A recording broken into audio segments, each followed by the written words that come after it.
Doomsday 3. Yeah, Doomsday 1.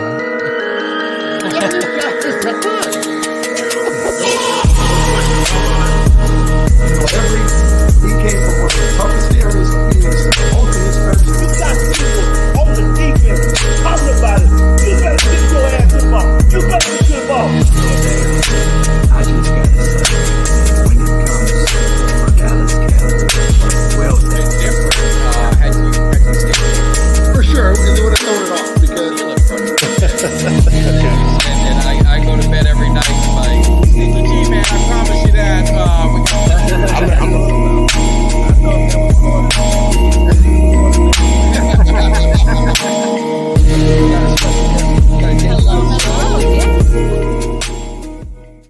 What is up, Cowboys Nation? Your boy Mike Tag here with Kelly K9. It's a Thursday, so that means it's some Cowboys talk. So make sure you guys hit that subscribe, like, share if you're rolling in. We got a great show, and we're not going to waste a whole lot of time yapping. But first, let me just see how my man Kelly's doing. How you doing, my brother, today?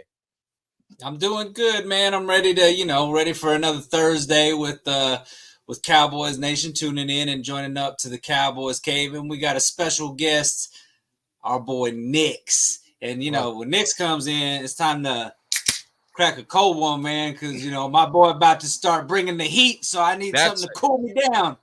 That's what we're talking about. What's up, Nix? How you doing, my brother? How's everything going? man, it has been a long overdue for me to show back up to the cave. No ifs, ands, or buts about it. And it's deeper. It's deeper than rap, as I like to say. These guys here, I've known long before the content side. Obviously, you can pull up on us. You'll see us at games and do things together and whatnot. And it's always a fun time to get over here in the cave and kick it with my guys and talk some Cowboys football and get and really get after it. You know what I mean? Yeah. Really get after it the right way. Well, we're gonna figure it out. Now I'm wondering maybe there's a little bad luck or something. We didn't get to hang as much last year at the games, man. What was going on? Well, because I was shout out to a Pro Sports Fan app, and then of course that's headed up by Sean Salisbury, former NFL quarterback. And man, they had me tied up, man, for over half the season. Where we were actually me and shout out to my guy Lando as well, the Lando Show. Go check him out over there on TikTok, as the young people do. And I mean, we were doing live streams during the game, so it kind of hindered me being able to come out to games. But I had to make sure to pull up for Jimmy. There's no ifs, ands, or buts. My first Cowboys game I ever got to attend was when the triplets went into the Ring of Honor. I ain't gonna talk about watching how that game went. Man. I was there too. See. No, I ain't gonna talk about how that game went. The end zone Santana Moss. Right, let me ask you this, because it was before internet and it was before like craziness. So I went to the game. It was my wife and I, and saw everything. Flew back the next day, and my brother thought the Cowboys won, because remember the Cowboys were winning the whole game in like the last 2 minutes. Yeah, and it was wild. I mean, how much shock were you into that one? And Santana Moss, man, he's from the U, but he was a Cowboys killer. Yeah, man, that game is like, but true. If you go back, if we jump in the time machine, right? And the one thing used to always, irritate me about the Big Tuna when he was the coach here. Get up by 10 points, take the air out the ball. That's it. We're up by 10, guys. Let's just hold the lead. And, of course, in that game, we were up 13-0 with about 5 and some change left. And O'Brunell hit Moss once, and then they stopped us, and then he hit Moss again. And, for me, it was emotions were high, right? Because here we are. I think we're winning 10-0 at the half. And here's the triplets going into the Ring of Honor. It's my first game. And I'm like, oh, my God, look at everything. And there was a lot of Washington fans there, for sure. It was rowdy. It was ruckus. And then in an instant, it went away. And I was like, holy shit. I was like, I can't believe what happened, because I was sitting in that end zone to the left caddy corner. It was right there in front of me, both catches. And it was funny. Back then, I was a much different Knicks, okay? I'm old now. I'm chill for the most part. I'm chill now. It's much different, Knicks. But I didn't really let it get the best of me. My wife was like, are you okay? I'm like, I'm fine. We lost. I mean, it is what it is. But, yeah, no, it was definitely a shocker. I mean, unfortunately, for the better part of the last 20-some-odd years for the Cowboys, it's all about being shocked in the wrong way. It's funny because you said your wife asked you if you're fine. I feel like if I had a nickel for every time somebody asked me if I was fine after a Cowboys game, I'd be Bill Gates. You know, K9, here's the thing about it. I don't know for you, but I'll say for me, I hate the question. See, I'd be cool. I do too. I'm fine. And I'm like, I would be fine if you stop asking me the damn question. Yeah. Yeah. Leave me the hell alone. It comes away. Leave me the Yeah, hell just alone. let me do what I do. That's it, man. But no, you've been busy. Before we Yeah. get really rolling, where can everyone? Because I mean, appreciate the love of you coming in here, man. It's always great when you're here. But I mean, you got some stuff going on too. So just want to return the favor. And where can people find your great stuff at? No, as well? man, I appreciate it, man. Hey, man, on multiple platforms, just right there at your _guy_Nix NIX, man. You can catch me. I run copious amounts and way too long Twitter spaces. But if you want to talk Cowboys, you can grab a mic, come up there and talk to the whole nine. And then, of course, I rock with my people, Don, Professor O, Spoonie, everybody. And we're over there on Pick Six. Well, there it is, Steve White. Pick Six Sports on YouTube as well. I mean, you come over there and check us out. And, of course, just like we do every year, we will be live during the draft. All 3 days, giving you draft coverage, the whole nine, and breaking it down and getting through that. So looking forward to that. It's always a fun time, no matter who we take. Yeah, so you don't need ESPN and none of that shit. No, man. come on over. Yeah, keep it local, man. Support the local and get your good content. So, well, yay, you know, we're going to get in tonight. We're going to do a live mock draft, have some fun with it. But before we kind of get into speaking that, my language. Yeah, well, that's what I figured. That's what we've got to. People always ask Kelly and I to do all this draft stuff, and like Kelly and I are like, he knows Texas Tech. I know Miami. We know a few others in conference, but outside that, we ain't gonna help you much. We got to bring in the experts, but really, you know, want to put maybe I don't know if it's the final bow, but some sort of bow on this Dak Prescott. I mean, one, I'm hearing it's a kind of a smoke screen. The deal's going to be done. They're just kind of waiting now because it really doesn't matter. One is they're going to play him out to the end of the year. You hear Jerry Jones talking about the Cowboys. This is kind of the best he's felt this offseason about the team and this and that. So, I mean, what's Nix thinking of the Cowboys right now? Mike Tag wants to get my blood pressure bowling, and I'm here for it. I respect it. Absolutely. How much can I cuss here? Yeah, it's fine. We're fine with it. We're fine with it. This is a whole bunch of bullshit. Okay. Yeah. First and foremost, it's just a bunch of bullshit at the end of the day. Look, funny to me, right? In Cowboys Nation, walk with me for a second. Ian Rappaport drops a report, right? Okay, it's owners meeting, coaches meeting, all these different things, right? Those things are happening. He drops a report, and then, of course, he doubled down, setting the stage for free agency. You know who said the same damn thing on NFL Network a month ago? James Slater. The same exact report was a month ago from James Slater. Nobody batted an eye. Nobody lost their mind. But Ian Rappaport said it. Oh, my God. And the sky's falling, and all these things are going on. And all of a sudden, you know, you get a lot of people in the social media spectrum that, you know, have a fake AV, you know, profile pic, Steve 8923457, and want to talk reckless out of the side of their damn mouth. And I'm just not here for it for that section of wannabe Cowboys Nation. I'm packing that up and getting it out of here. The brass tacks is simply this. And I don't know about y'all. I know I had this conversation of you can free up money. And shout out to Nick Harris, does phenomenal work for DallasCowboys.com. He kind of talks about the restructure and how those things kind of work when it comes to the money and whatnot. I don't care about that. Because if you just do 2 contracts, you ain't got to restructure nobody. CeeDee Lamb frees you up about $13 million. Dak Prescott frees you up another $10 million or so. And magically you have close to $30 million available to go out here and add additions. You have to go win free agency, but let's cover the bases. We have 2.5 defensive tackles right now. Mozzie Smith just had surgery. He's out 4 to 6 weeks. No OTAs, no minicamp. They say he'll be ready at training camp. All right, cool. Then you have Carl Davis. You re-signed to the practice squad. No Diggy Zua, who, by the way, is going to the last year of his deal. You could maybe extend him. But neither here nor there. That's what you're at. What was the problem for the Cowboys defense last year? Couldn't stop the run. You might need some defensive tackles. Oh, and you let Jonathan Hankins walk for $2.3 million. Yeah. So, like, that kind of stuff is just fugazi to me. But the Cowboys, you know, they use terminology, talking about Stephen Jones, of we can't afford. It's bullshit. You can't afford. You don't want to pay. And that's really what angers me for the fan base is they lie in that stretch because it's a choice that they're making. But then you have a section of the fan base that wants to beat the table and run with that. It's like, no, but that's not true. We're in the year of our Lord of the internet. And there are very smarter people than me that are out here letting you know exactly how these things run. and know what they can do. The Cowboys right now are last in spending, 11.1. Never mind the fact over the past 3 to 4 seasons, they're in the bottom 3 of spending. Meanwhile, the team that's right above you in this offseason, the Chargers, at 31, they've spent almost 40. K9, you got the Texas. I mean, I don't have a good. Look, I'm not a college guy. What's 40 minus 11? Man, you asking me math? I think it's 29. 29. 29 million dollars versus the next lowest team. That's where the Cowboys are at right now. Money spent. So miss me with this idea the cap is so strapped they can't go do nothing when every other team in the league obviously is spending money. Now, put that shit to the side for a second. Here's the simple part. There's no other fan base, none, that has, at worst, Dak Prescott, no matter how y'all want to slice it or dice it, he's the 7th best quarterback in the league. He's higher for me, but I'll go to 7. There's no other fan base in the National Football League that would campaign to get rid of a top 10 quarterback. Yeah, here we are consistently with this kind of talk and this kind of rhetoric. And I get it. That's part of the brand and the identity of the Joneses to have things happen. But what it just tells me at the end of the day, if I go back to 2019, I know I'm long-winded, but you got me revved up, Tag. I'm sorry. No, we want to hear it, man. If you go back to 2019, what did they do with Jason Garrett? Had to coach for his job. Yeah. On his last year of his contract. And, of course, forget he tried to get play calling back and all this other stuff. I ain't worried about all that. You know how much money they left on the cap that year? $20 million.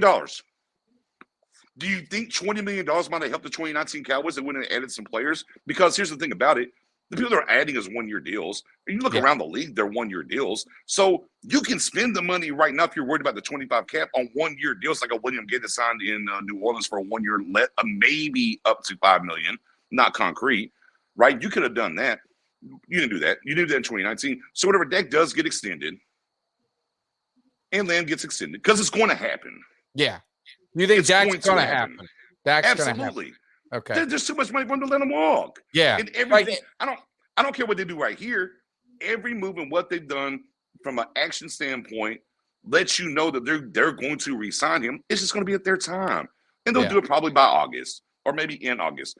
And then there'll be a nice, hefty little lump of money sitting on the cap with the coach here coaching for his job in the last year of his deal that they'll roll over to next year so they can keep it, because via the CBA, there's a certain amount of money that you can hold on to and roll over. And that's what they're really waiting for ahead of probably like the Micah Parsons deal, so on and so forth. But it's all bookkeeping at the end of the day. I don't think they're keeping the books properly, but I think they're hiding behind it and tell you they can't afford it because I'm sorry, ladies and gentlemen, there's dumbass fans out here that'll buy whatever they're saying. It's so crazy to me that the biggest magic trick in pro sports, people ride for billionaires and hate against millionaires. I say That's all the crazy time, and it blows my mind. Yeah, it is so crazy. And right now, what's best for business, Dak Prescott and the age that he's in, he's not over the hill. He's really, from a mental standpoint and a physical standpoint, he's in the prime for the next 2 to 3 years. That's where he is right now. And you're this close. You re-sign him and you move on. And they will. And they understand that. They're not that dumb. You know what I'm saying? And they'll get it done to move forward. But they'll hide behind the guise of that, tell you they can't afford it. And then you got these trolls out here in the streets like, oh, Dak Prescott, he can't afford nothing. But it's bullshit, though, at the end of the day. So, yeah, it'll get done. It's on their dime. June 1st, they'll get some guys, some guys signed up to plug some holes, depending on whatever the draft rolls and everything else. But it just sucks. It just sucks for the first time, for us old heads, right, Tag? Us old head fans, that this is the best 3-year stretch that you've had since the 90s. From a regular season. Yeah. Right? And you haven't figured it out in the playoffs quite yet. And right now, the number one thing about front office of any team, not the Cowboys, is you put your fingerprints on team building right now. You from the new league year starts to the time you show up at training camp, it's about you building the team. You don't win Super Bowls this time of the year, but you can absolutely lose Super Bowls this time of the year is what you can do. And you put the team together, and you're this close. 81-year-old Jerry Jones. I'm glad that you got all the salt on your McGriddle and you feel great. That's fantastic. You're this close, the closest you've been in 20 damn years, and you're saying, we're going to let these young guys do some things and we're not really going to go for it. If they're not going to go for it now with this kind of trajectory that they have, I mean, when will they ever go for it? Yeah. No, Yeah. I think the thing too is that, like, what frustrates me is what were the two things that bothered you the most about last season? And I'll say mine, Kelly. You say yours. Mine was running game. They I said that was going to be Achilles heel for him. Turned out to be in the run defense. And they didn't do anything to fix either one of them. So it's a little frustrating. It's kind of like they put it all on the quarterback, because I don't think the offense was a problem. Except for the running game. I mean, you still had Dak Prescott. I know Ultra's in here. He hates Dak Prescott, and I get it. The playoff stuff, I mean, he's got to own his part of it. I don't think it's all him by any stretch of the imagination. Hey, here's the thing, though. He's played 7 playoff games. I know the record's 2-5. Nobody's to throw that up. Here's the thing, though. He's only played mid or bad in 2, maybe 3 of those games. Yeah. I would say the 2 of them would be the Green Bay and San Francisco. San Francisco for sure. The second one. Sure. The 1912 game, when Pollard got hurt, Schultz went out of bounds, all that. The first San Francisco game, he actually played pretty well. And actually, if Wilson catches the ball, they might win the game. But neither here nor there. Yeah. Right. That's right. And I think Kelly kind of pointed some of that out with some of his playoff stuff. But I mean, Kelly, what were the things that troubled you that you wanted to see this offseason? They said the all in and all that would have given you hope. I mean, what were the 2 things for you? Well, first of all, it was one is the way that the Cowboys drug their feet or have dragged their feet on the Dak Prescott and CeeDee Lamb deal. Those 2 deals should have been done, in my opinion, before the start of free agency. Should have had that money. If you were really truly talking about those deals should have been done. That cap money should have been freed up. And right away, you can go into free agency and be aggressive. And when we talk about being aggressive, I mean, it's not like these teams that did spend were spending ungodly amounts and signing these guys to these outrageous contracts. I mean, you saw a bunch of veteran running backs go for reasonable prices. There wasn't any running back out there that I looked and said, damn, like the Cowboys definitely would have been out of the market for that guy. Like all the contracts that got signed, with the exception of maybe Saquon Barkley. Right. I thought all of those were pretty reasonable contracts for running backs. And we know that we are struggling right now in the running game. We've got Dowdle and we've got, Lipke, and then we've got Deuce Vaughn, who is yet to make any impact on the field in real meaningful games. So, I'm sitting here looking at it and I'm like, I feel like we need a running back, a veteran presence in there. But now you just look at it and the Cowboys have put themselves into a position, like Nick said, where you're going to have to really lean on the draft. You got to lean on this draft. You're going to have to lean on your picks from last year. And there's no reason why we should have had to do that. I think Cowboys fans thought that we've been 12-5 3 years in a row. We've been close, just can't get over that hump. So what do you do when you're close? And you're an NFL team. You make that investment to get yourself better the next year so that you can get over that hump. And all of a sudden now Jerry Jones is talking about we want Dak Prescott to win with less. Like, in what world does that make sense to anybody? It don't make sense there's not any business that you can tell me I'm going to put my highest paid person in a leadership position. I'm going to want you to achieve more than you have ever in the past, but I'm going to give you less. It makes no sense. And it's aggravating to hear that kind of stuff because it sounds like incompetence coming from the mouth of Jerry and Stephen Jones. Yeah. How depressed y'all want to get? Let me ask you before I give you an answer. How depressed y'all want to be? I want real. So I want real feelings. Right. I mean, we got to work through all this stuff. Everyone's got it. So here's what everybody says, right? The Cowboys had 9 All-Pros. And currently Tyron Smith's going to have 8. You got 8 All-Pros. How much more do you need? All-Pros doesn't mean you build a team. You don't build a quality roster. That's what it is. Let's be honest, right? Run defense, fair enough. Look, let me give you something real quick, right? I was banging the table at trade cutdown days as soon as Overshawn got hurt, even that they needed to go get a linebacker. It was a problem, and we saw how it unfolded. Neither here nor there. The problem is for the Cowboys, right? It's the first time they drafted a defensive tackle in the first round since when? Russell Maryland. Yeah. Think about that. Russell Maryland from 91, I think? 91, right? Shout out to the U. Yeah. All right. Shout out to the U. So that's 91 to 23, and you finally went and took one. Hey, was the running game was a problem for, look, and they tried, they made the trade for not Watkins, Jesus Christ, Hankins, excuse me. And Yeah. that helped, right? That- helped. Yeah. But the run game, ultimately, the run defense, ultimately, Quinn never got to the point where it needed to be. Okay.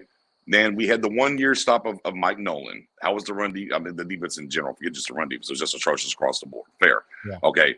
Go back to Rob Marinelli. How was the run defense? Not very It's good. horrible. Agreed. CJ Butterball Anderson rolled off of a couch for the playoffs and rushed for over 200 yards against the Cowboys.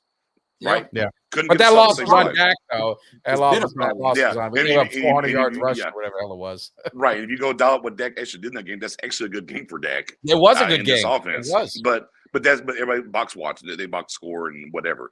So, and we keep going further back when it comes to the run defense. They don't understand how to build a competent roster for certain things. And what's scary and sad about it is at the Senior Bowl, Jerry said it out of his mouth. He said, man, we're looking to fix the run game, to your point, Tag and Kelly, and fix the run defense. But now what they want to sell is, well, the scheme is going to matter. There's some numbers behind the scheme as far as, yes, Zimmer matches personnel. That's what he does. He was top 4 the last 3 years he coached. He was top 4 of base alignment, which would be like the double barrel look, the 4-3, like his base alignment. He was also bottom 3 in dime packages. So he matches personnel. That's what he does. So I'll buy that, but you got to have players. Like, it's cool that you're going to match up, but you still got to have players in that front.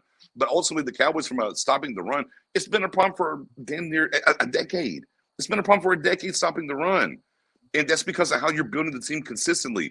Teams that win in prime time and playoffs and stuff, doesn't matter how many all-pros you have. Can you do certain things? No matter how much this game changes, I'll land here. No matter how much this game changes, and we'll just use the Super Bowl era, 1960 to our year of our Lord 2024. I don't care if it's the fullback, because remember, it used to be fullback before halfback. That's why they're called fullback, because they were full-time running backs. Then it went to the halfback. Then right in the nice, well, with the little running gun, running shoot some stuff there. And now it's a passing league. We understand those things. It's still the same in 1960 it is in the year 2024. You have to control the line of scrimmage offensively, defensively. You have to. And if you control those things, those benefit those guys. When you look at teams that are winning, all right, let's, for instance, all right, the Chiefs won. Mm-hmm. Go down the middle. Don't worry about the outside and exterior. Just go down the middle of their defense. It's like baseball. Be strong down the middle of your defense. The Joneses of the world, the linebackers they drafted and invested in, the safeties they had, whether it was the Honey Badger a few years ago to who the Reeds they have now, right? Okay, cool. Let's talk about Tampa real quick. Vita Vea, David, right? White, safeties on the back end. You see what I'm saying? Like, go to whenever Philly won. Look at how they were built down the middle. You look at teams that win in playoff times and win Super Bowls, their defense, maybe they don't have a Micah Parsons on the edge. And that's no disrespect to Micah Parsons. You want a Micah Parsons on your team. Yeah. But they're able to do certain things. And typically you're strong. You have to have an eraser in the middle at every level is what you have to have. Sure. Another one. You know, you have to be strong down the middle. And the Cowboys, y'all tell me the last time the Cowboys defense, tackle, linebacker, and safety were strong at all three levels down the middle. Well, I mean, it would be in the 90s, or maybe like that Leroy Glover when you had Coakley, the 5 and 11s, you had Woodson or Roy Williams. I'm trying to remember, man. My mind gets a little weak with who played where, but it's a hell of a long time. And to that point, you know, we were going 5 and 11 in those years. The defense actually was pretty damn decent. You actually had the top 10 defense. It's just the offense was just so bad. Quarterback. No quarterback. We had Campo on the show. We love Campo. Campo. He got a lot of shit, you know, for those years. But look at that offense they had. That defense was always a tough defense. They had old Emmett Smith and nothing else. Yep. And Campo was a defensive guy. Yeah. And he had Mike Zimmer there. And the defense was good. They couldn't solve the puzzle on offense because you had lack of ability. And then when the Cowboys offense did get good, guess what? We had shit for defense. Go back to 2016. You couldn't stop nobody. And you were 13-3, but you still couldn't stop nobody. Go back to 2014. Yeah, Tony Romo 2014. Hey, you had to have DeMarco Murray and control the clock because your defense couldn't stop a nosebleed. Yeah. And then you kind of get to a point of a defense that is decent from the takeover standpoint on the exterior side, but you're playing a undrafted second-year safety at linebacker and wonder why you're getting the ball ran on you when you're basically in dime and they're lining up in 12 and 13 personnel big boy football. It's not rocket science. Like, it's not as much as chess as people want to make it. Sometimes it's just checkers. Yeah. And defensively, we just haven't been there, man. And ultimately, until the team building 101, look, forget the free agency side of things and how you draft. I'm not even getting into all of that. If you don't build the roster properly, I don't care how many all-pros you have at other positions. If you don't build this thing properly, it's never going to work out for you from the run defense. They haven't done that. They had an opportunity to do some things here. They didn't do that. So now we got to wait for the draft and see. And then, as much as the offensive line gets talked about Dallas, and to flip the coin on the other side, to be honest, I don't think it's a bad center. I don't think the scheme fit for him. I don't think, as good as he was the year before, all of a sudden he fell off a cliff. The scheme didn't fit. And that happens sometimes. That's okay. Terrence Hill probably wasn't healthy enough yet in those rounds. But you know what the real problem is for the Cowboys? If they draft a offensive lineman in the first round, they hit every time. You can't tell me offensive lineman they drafted in the first round they hit on. Hey, look, if they get an offensive lineman as an undrafted free agent that didn't get drafted, they hit. I can give you 3-4 guys. Well, let me ask you next. In the middle, the Chaz Greens of the world, the Connor McGovern, they can't figure it out in the middle to get them over the hump, and that paralyzes them at times to taking other players early.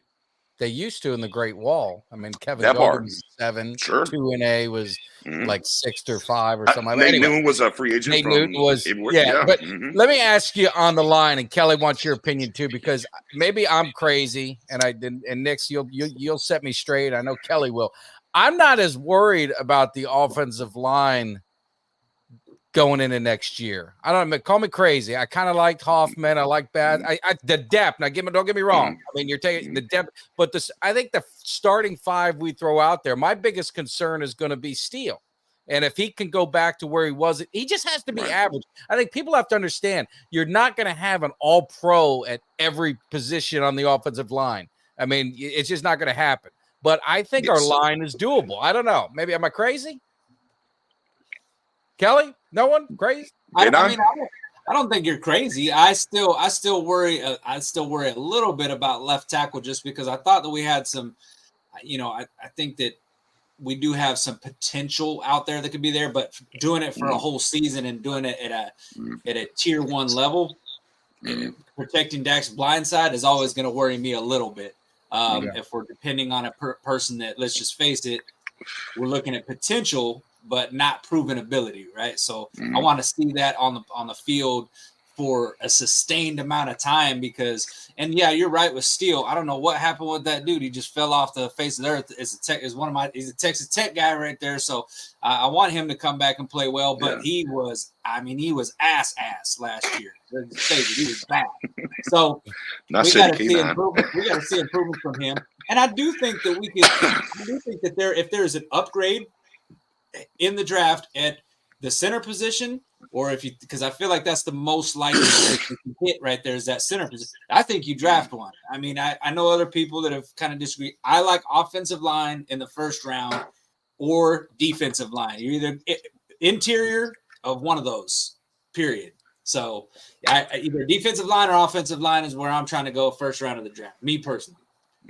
Yeah, and we'll get into that. What's your thoughts on the line, just where it's at? Yeah. Would you put Tyler at left tackle? I mean, my hope was I thought it'd be Tyler Smith left tackle. You throw Bassett guard, Hoffman center. Obviously Martin and Steele was what I was thinking. They're saying maybe not so fast. At least I don't know if that's smoke screen, but what you thinking, Nix, on that? Yeah, so I think first and foremost, a little public service analysis for Cowboys Nation. You better get comfortable with guys that are going to start that you're not going to be comfortable with. Because exactly how they've handled this offseason and what they're going into, you're absolutely going to have guys start that you're going to be unfamiliar with because you haven't seen them do it on the field yet. And it's going to happen. I guarantee you it's going to happen. The numbers game just proves that. Who they haven't signed, the number of holes they have, and what they're doing when it comes to the offensive line. For me personally, Tag, I'm with you. Tyler Smith was drafted to be the incumbent. I think part of the decision-making when it came to Tyron Smith was because they can say what they want to. And look, and be clear, they should say what they're saying and not, show their hand. You should say those things. But Tyler's going to be your left tackle. He was drafted here to be that. If you go back to whenever his draft press conference, they asked Stephen Jones directly, is he a tackle or guard? Stephen said left side. That's what he said. And then I understand from the fan base, well, he's an all-pro guard. Well, let's be very clear. His rookie year, he only worked tackle at rookie mini camps, right? And some OTAs. Once they got the training camp, he didn't work tackle no more. Yeah. Left And guard. then a week before the season starts, okay, well, Tyron Smith rips his hamstring off the bone and go play tackle. And he played almost at a Pro Bowl level. Now imagine we give this young man an actual complete offseason in training camp. You're a tackle now. He wears a 73 for a reason. I have no issues with him being tackle. I think if you actually let him commit to being a tackle, you'll see the same kind of returns you got at guard. Mm-hmm. And again, I think you have to do that because I think Bass ultimately is your replacement. Let me say this. This is Zach Martin's last year in Dallas, in my opinion. How they handled his contract and moved the money and everything else, no extension or nothing. I think this is Zach Martin's last year. We'll wait and see. But that's how they've moved. And that's kind of how I feel. But I think Bass is the guy they feel about being maybe the replacement at right guard, in my opinion. They are very high on Hoffman. To me, I think Hoffman is going to be the starter. I think when you look at the draft and what they're doing, if a particular talent at tackle fell to them, I think smartly they would probably go that way. Yeah. However, I can get you a guard in the first round, Graham Barton out of Duke. Also, though, I can get you a guard in the third round in Cooper Beebe and feel pretty good about it. So to me, I think ultimately it's going to line up. It'll be Tyler Smith left tackle, Bass, Austin Richards, draft pick battling left guard. And Bass could battle for the center position. He got some work at center in the training camp last year. And Hoffman and him battling at center as well. Bass might get a little double duty there. But yeah, I think right now, gun to my head, I think Hoffman's your starter at center. I think Tyler's going to be your starter at left tackle, and we'll have a new left guard. Yeah, that's what I'm thinking too. So we're good with that. Running back, and we're gonna get into some of this draft because it's gonna be interesting to see. So you see some guys left. There's still, Sure. Kelly pointed it out. It's not, now there it's not like I remember last off season, everyone was all kind of panicked and all frustrated, and then all of a sudden we traded for Gilmore, we traded for Cooks, and everyone was like, hey man, it's all great in Cowboys Nation again. So do you see anything? I'd ask Kelly and Nix, do you see anything of free agents that are still there that they could get could get signed? Because to me, I want to see some change in attitude. So I didn't really have a big problem with really the guys leaving. I'm just having more of a concern of I ain't seen no one entering the door, Yeah, the problem for the Cowboys in general, historically, because they're reactive, not proactive, it's never about the guys that are leaving. You might want some guys to stay right here and there, but it's never about a guy that's leaving. It's them adequately replacing said guy. Let me go back to Dez Bryant. How did they replace Dez Bryant? How did that look? That forced you to go trade for Amari Cooper, right? Oh, Amari Cooper leaves. How did you replace that? What did that look like? You're getting T.Y. Hilton out of his dad's backyard running routes. Like, they just don't adequately replace talent is the problem. It's not about the guys that are leaving. The only one that really left to me, I'm like, damn, was Hankins for me. Hankins, I'm like, look, it's not about, okay, and I saw a lot of people, well, you can get better. Sure, you could. You could get better. However, what you could do is keep him here and still get better because you need depth still, when it comes to that. I thought Jordan Lewis, be very clear, tip the cap, the deal for Jordan Lewis, and he's in the upper echelons of slot cornerbacks, and you need slot cornerbacks basically a starter in this league. That's a great get and retain there. And when you talk about getting Jordan Lewis back here. But yeah, as far as guys that are available, sure. For me, I think we're talking about defensive tackle, Taylor Tart. He played in Houston last year, and I reached out to a couple of guys that kind of cover the team and talked to them. And look, is he a pass rushing extraordinaire? No. But the one thing that they talked about, what they told me was the unsung hero of the run defense is the terminology that I was told, like how he attacks the run and what he does against the run. Well, that obviously should pique all of our ears up immediately. Yeah. So Taylor Tart's a guy that I look at that I would like to see them add to the table. Funny enough, I actually put a tweet out about him. He actually liked it and then unliked it. I said, okay, I see you, Tart. You're searching your name a little bit. That's what's up. And then, for the running back position, here's the thing. If it's Jonathan Brooks from Texas who's on the injury, then the J.K. Dobbins of the world can't be here because Rico Dowdle can't stay healthy. Yeah. So to me, and just doing due diligence and everything else, I'll say it this way. Keep an eye on Dalvin Cook. Yeah. Keep an eye on Dalvin Cook. Is there a window of opportunity for a Zeke reunion? I was going to say, what about Zeke? You think? Sure. Yeah, they've been mentioning both of them. There's something there. But yeah, 2 weeks ago, I kind of got on the Dalvin Cook and kind of talked to some people. Dalvin Cook is something that's in the mix. Zeke could be something there.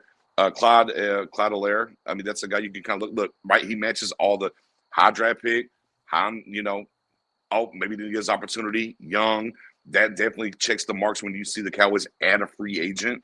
Did they have the draft pedigree? What did they do in college? Maybe it didn't pan out. We can get you for cheap, see if the talent's there. Can we get it out of you? It makes a lot of sense. But again, just off the Jonathan Brooks strength, where he's at with the injury, it can't be him added to the pile where it is not in J.K. Dobbins. They all are injured. And J.K. Dobbins has immense talent, but he can't stay healthy. So you have to go get – I ain't talking about Ronald Jones from last year. You have to go get a certified guy that can tote the rock if you go draft Jonathan Brooks.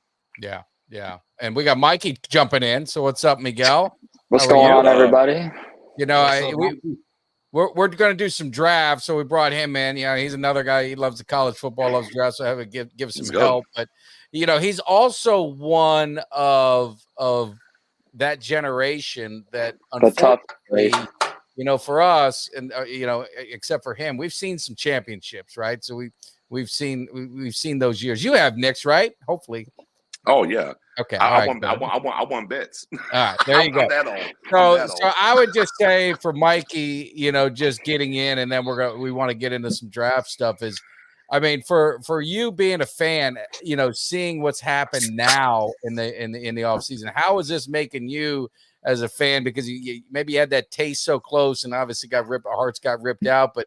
I mean, you've lived in misery for 20 years. Let me tell Mikey real quick. I'm sorry you're a Cowboys fan. Doesn't matter how old you are. You're a bandwagon. Sorry. You're a bandwagon fan. That's how, even though you've seen no glory hole at all, shout out to Jerry Jones, you're a bandwagon fan. Those are the rules. Welcome. Yeah. No, it's just been tough because I'm in the era of we lose to the same teams. Like I've seen us lose to Green Bay in the playoffs twice. I've seen us lose to the Niners twice, and then we don't make any moves in the offseason. And then I see the Eagles get Saquon. I see him get a bunch of other guys. It's Devin White, who I wanted in free agency, and we didn't even get him. And then find out we lose Pollard, and then we don't get Derrick Henry. I was thinking we're getting Derrick Henry because I'm like, all right, if we lost Pollard, we have to be getting somebody, right? And I've seen him do nothing besides get Eric Kendricks, which I knew we were going to get just because of Zimmer. But that's a good pickup. Are we going to agree with that? I mean, it's a good pickup, but yeah, we don't have a running back, and the fact we're not interviewing running backs is concerning. Well, then don't worry. Let me help you out. We have work done to Mike Allstott. Don't worry. That's Deuce Vaughn and Hunter Lippy. Deuce Vaughn's the future, I guess. Hey, if that could happen, I don't know if you guys remember Mike Allstott was a bad man. I lived here in Tampa. I got to give it to him. He's a bad man. And Dunn was good. Well, thankfully we have the answers, and the answers are going to be in a little draft. So bear with me because I'm going to do it from my TV so I could see. So I wanted to ask Nix, as far as public versus PFF board, where do we put that slider scale? Look, here's the thing. So public means all the drafts that are happening, and every year the most mock drafts that ever happen are the Cowboys. So I don't want to go halfway or nothing, but I would go a tick or right. A two? No, down one. Down one. Okay. Yeah. Let's do that. All right. Anything else you want to change on here? Is it all good? Okay. All right. So we're going to take the Cowboys. We want you guys in the chat. This is going to be interactive. We're going to see where things fall, and we can open up some stuff if we want to. So let's get this thing going. And all right.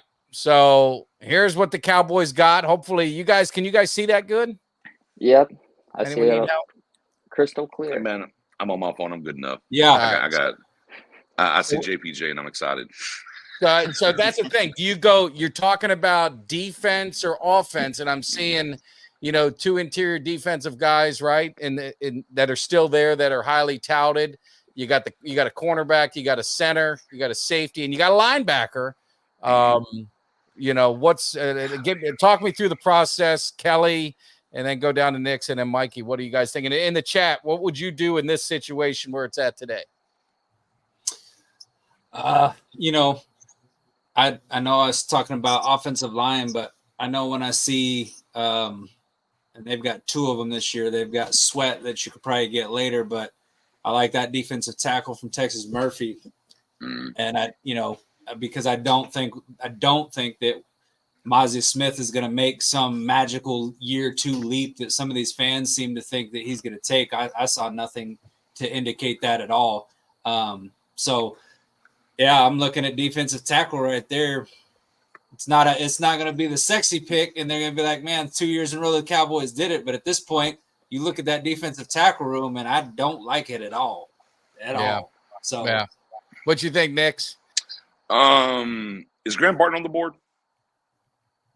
Just interior offensive lineman. The top 2 guys were Newton and Murphy. Graham Barton went 19 to the Rams. Okay.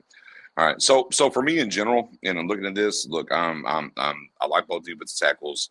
JPJ is the guy for me. I've been on him since January, but that's me. I understand how they're moving.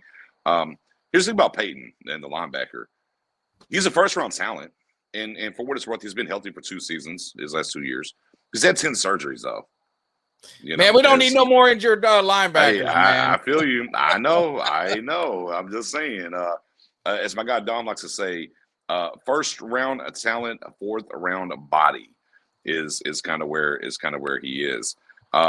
Even look, Murphy being here, a little bit of a surprise for me because I don't think he's going to make it. He's one of the guys I don't. The rest of the guys I can kind of see being there. But Murphy is a guy for me that I think being here is as kind of a blinking light. Can you really do that? Can you really move? And off of that, I would still be team trade down here personally. I would look to go back 3 spots, and I feel pretty good about my logistics. The Cowboys have so many holes, right? They need picks, and if I can move from 24 to 27, I feel pretty good about what's available, and I can pick up a 3rd round pick. I'm pretty ecstatic about that prospect. It is where I would be. How this board is falling, that's where I would land. Now, if I'm sticking or picking, it would be Murphy or JPJ for me if we stuck in picks right here. But I'd be interested in a trade down to like 27 and see what falls to me.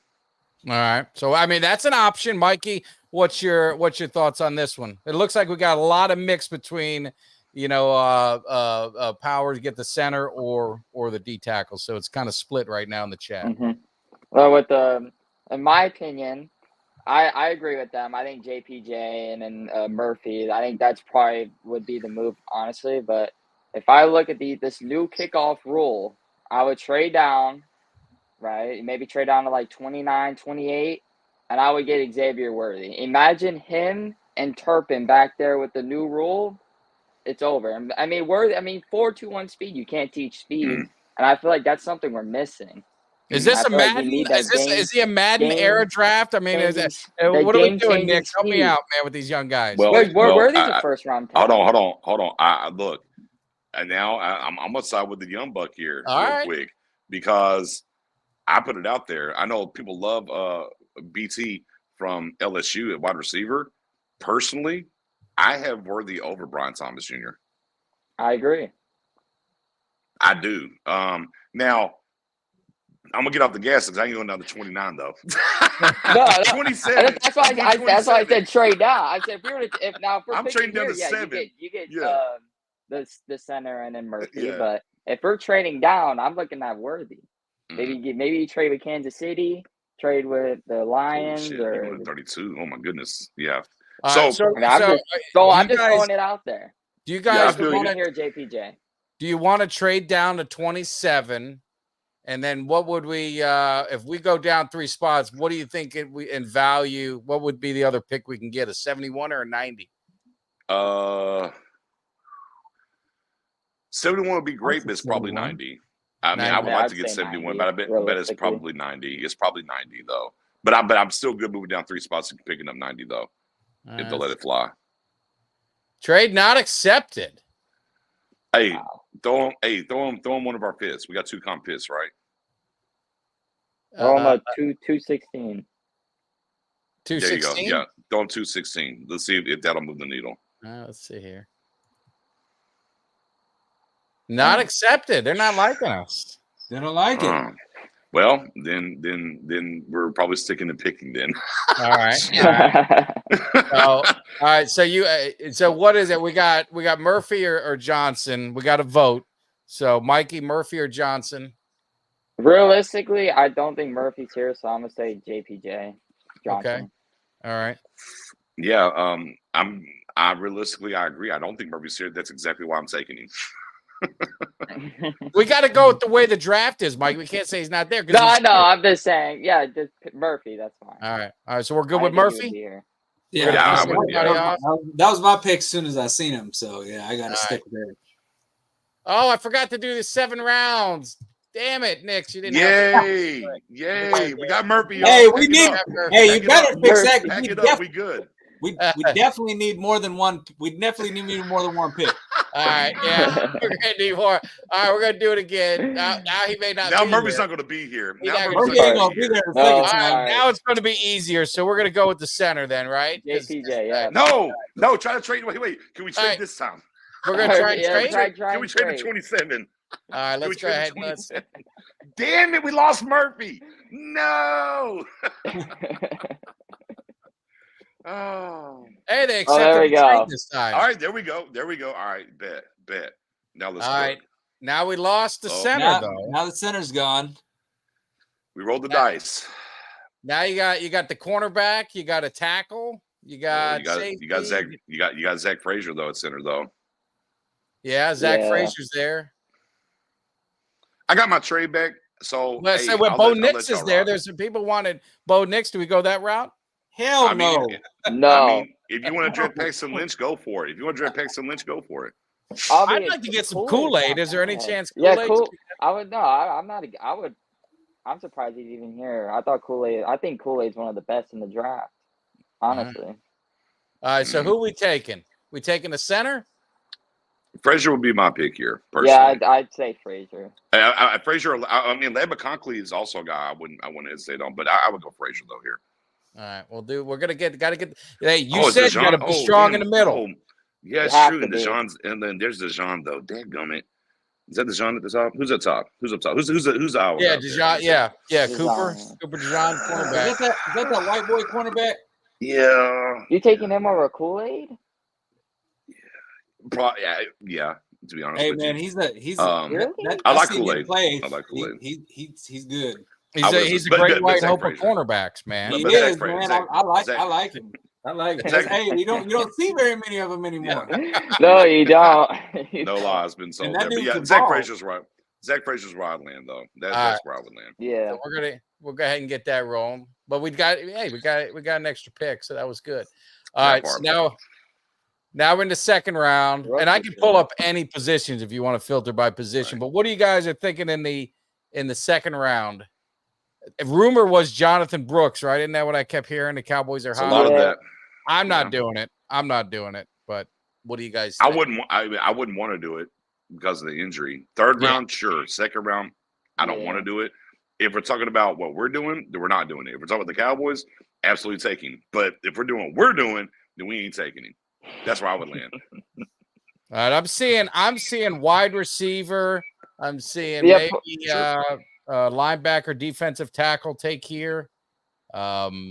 Could you go? I Yeah, mean, pull up the receivers real quick. Let's see, Yeah, let's see what they got going on here.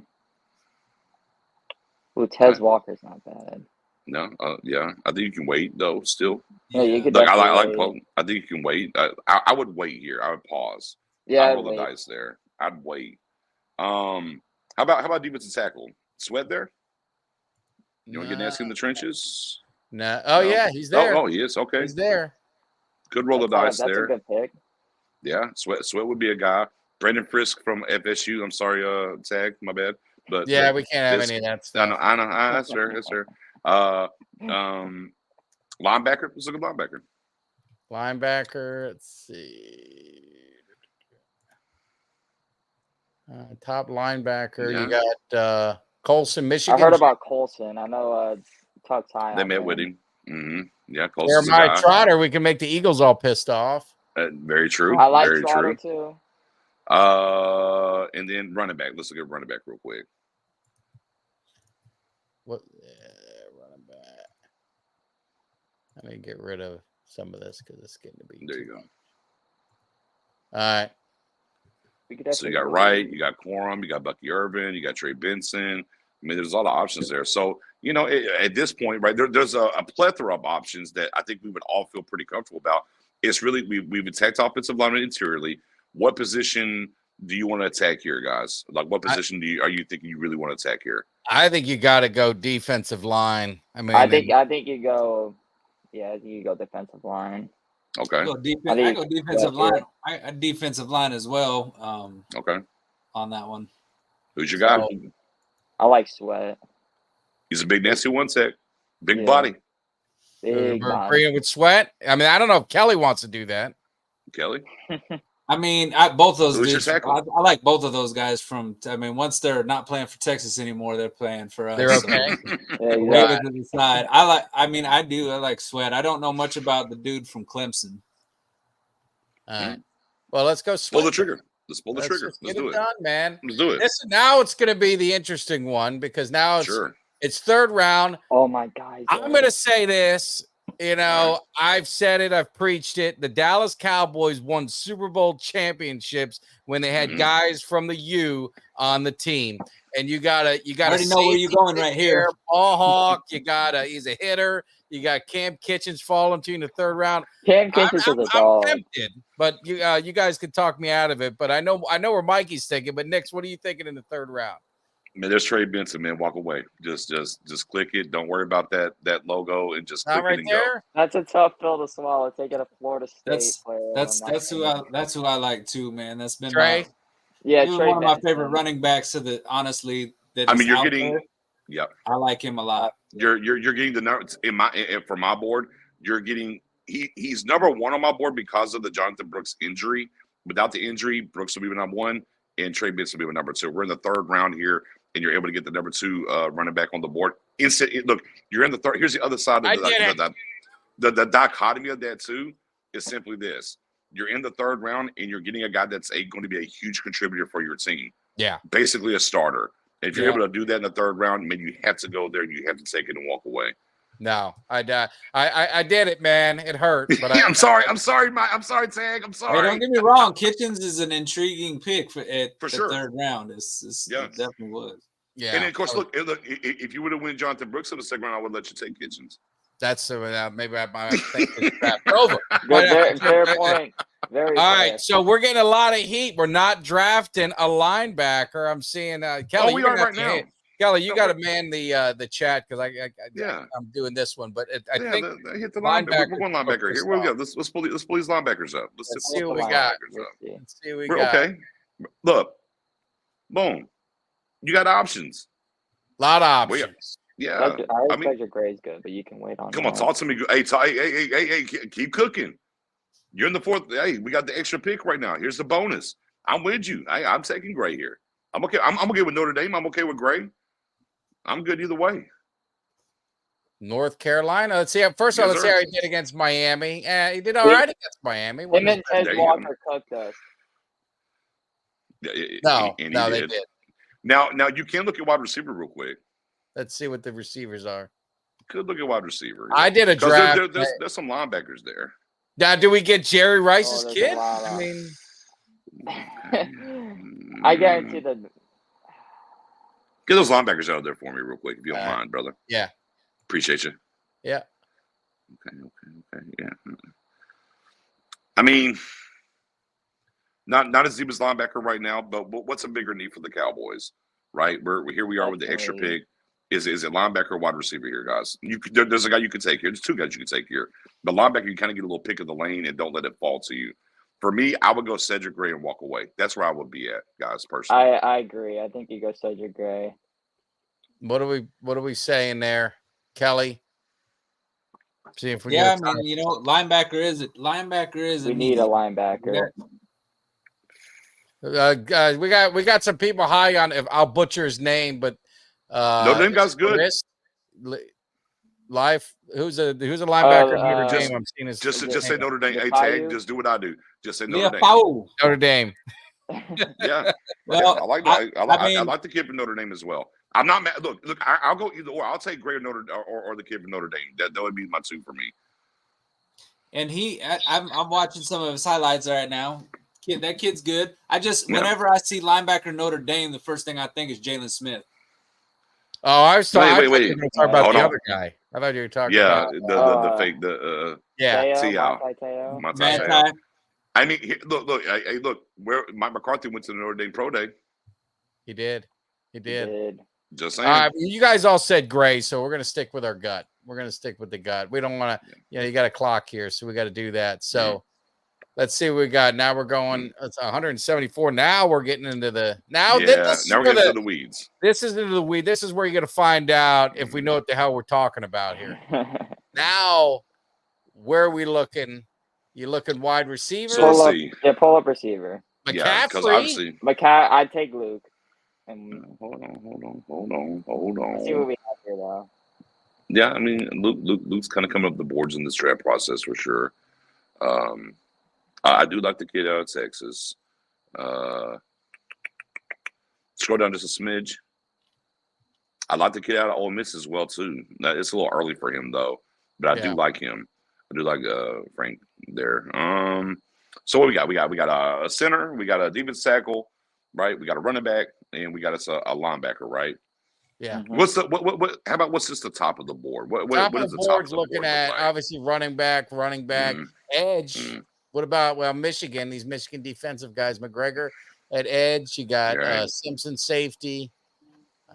No Miami guys, so that's disappointing. Well, Eagles took James Williams. Oh, they got him. There we go. Yeah. Of course, we could. The Bane. Oh, that Jefferson from Jordan LSU. Jefferson. I do like him. I don't know. I mean, would you double dip a defensive tackle? I mean, you said we only had 2.5, so but I mean that is what we have is 2.5 for sure. They're saying don't second guess. Mike Texas says don't second guess that Luke is the pick. You know, there's something about bloodline. There's something about. I was gonna say I gotta go with. That family just produces NFL talent. Yeah, I'm gonna do it. I like Mike. He said don't think about it. You just go ahead and do it. Just go. Man. There it is. Facts. Oh, now wait a minute. That's a good Here we pick. go. Here we go. Right there, honestly. Hey, look. I'm not. This is the house that you built, K9. We'll just echoing to let them make the pick. Well, you said, hey man, I'm gonna try and sell you guys on it. You said Martin's last year. You know, nothing wrong with getting a guard. He's a big guard. You know, it's true. Hey, look, and since we got a center, right? I'll make it make sense here. You got a center. Now you get another guy here to go compete for the left guard position because we're kicking Tyler out to left tackle.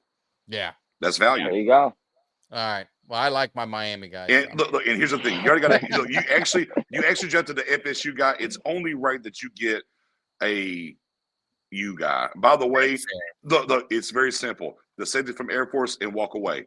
Y'all can talk amongst yourselves. That guy is not being talked about enough. He is really damn good. Which one? I think we need a safety, honestly. I agree with that. I'm going to say Taylor? In that last round when we drafted the guy from the U, there was a safety on there, Omar Brown from Nebraska, that's pretty damn good. Look, you. Yeah. I'm just saying. You know, you go tailgating with him for a game, and now you're a Nebraska fan. No, I see their games.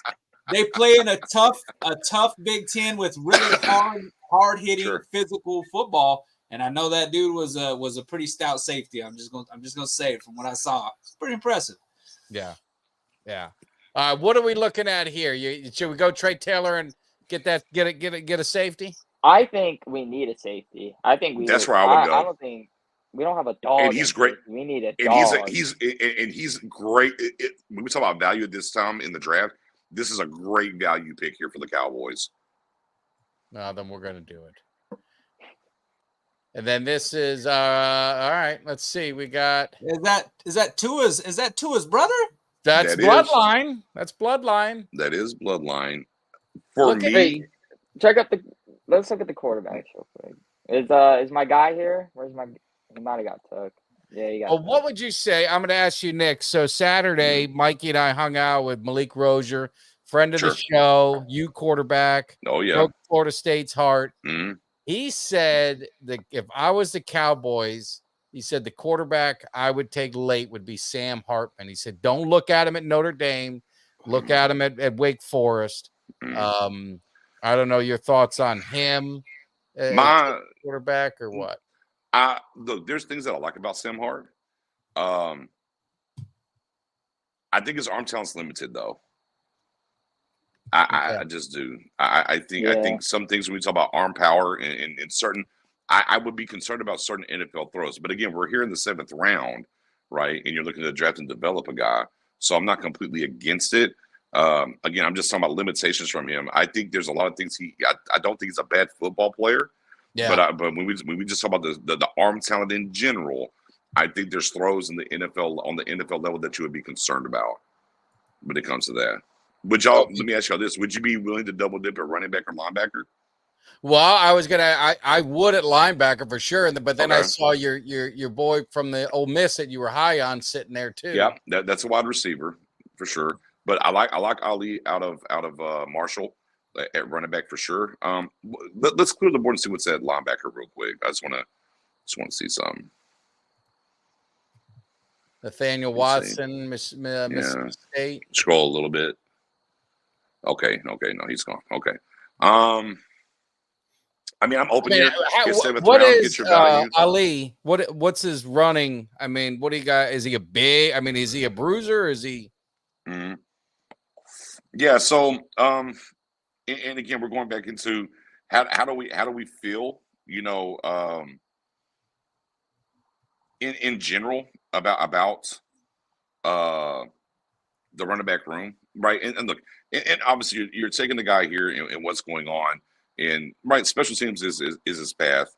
But real quick, just want to let you know, 1,100 yards on 212 carries, 5.4, 15 touchdowns is what he did. 22, and like all these running backs had an injury in college is the problem. But if you go back to 21, 250 carries, okay, for 1,400 yards and 23 touchdowns.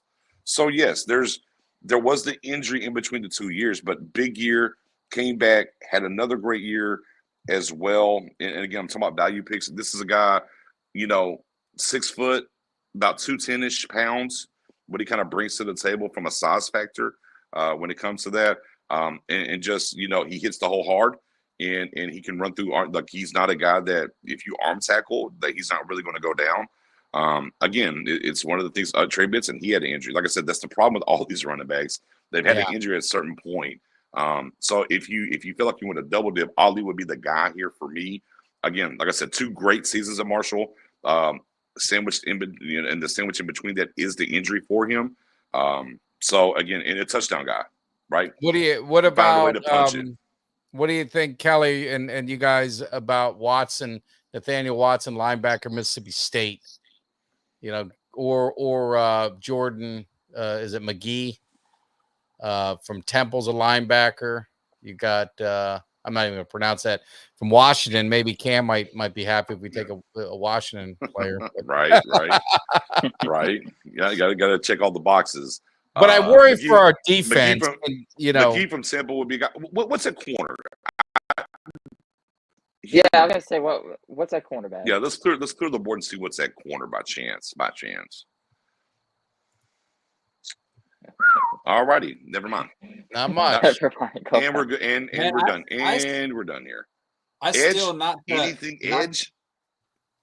I was gonna say, not to take away from anything here, because I know this is a deal where you're just kind of looking at, these are the bottom of the barrel deals, but you never know what can happen. But man, if I'm the Cowboys, I'm still at some point in this draft. I know we got so many holes, but I'm still high on trying to get them to maybe get a quarterback. When you look at the Trey Lance thing, I mean, he's likely only here for this year and then gone if they extend Dak Prescott in all reality.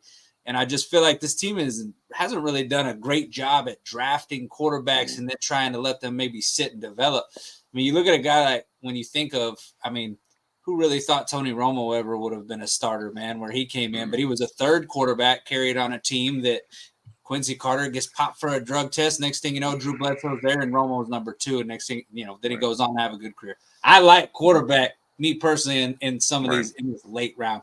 I'm not against going with anything else. I just don't know. Let me ask you this. Would you If you take a quarterback here, are you ready to move on from Cooper Rush and let Trey be your number 2? Yes. I think so. Yeah, I think at this point, yeah. Then I would take it. Then you could talk me into quarterback.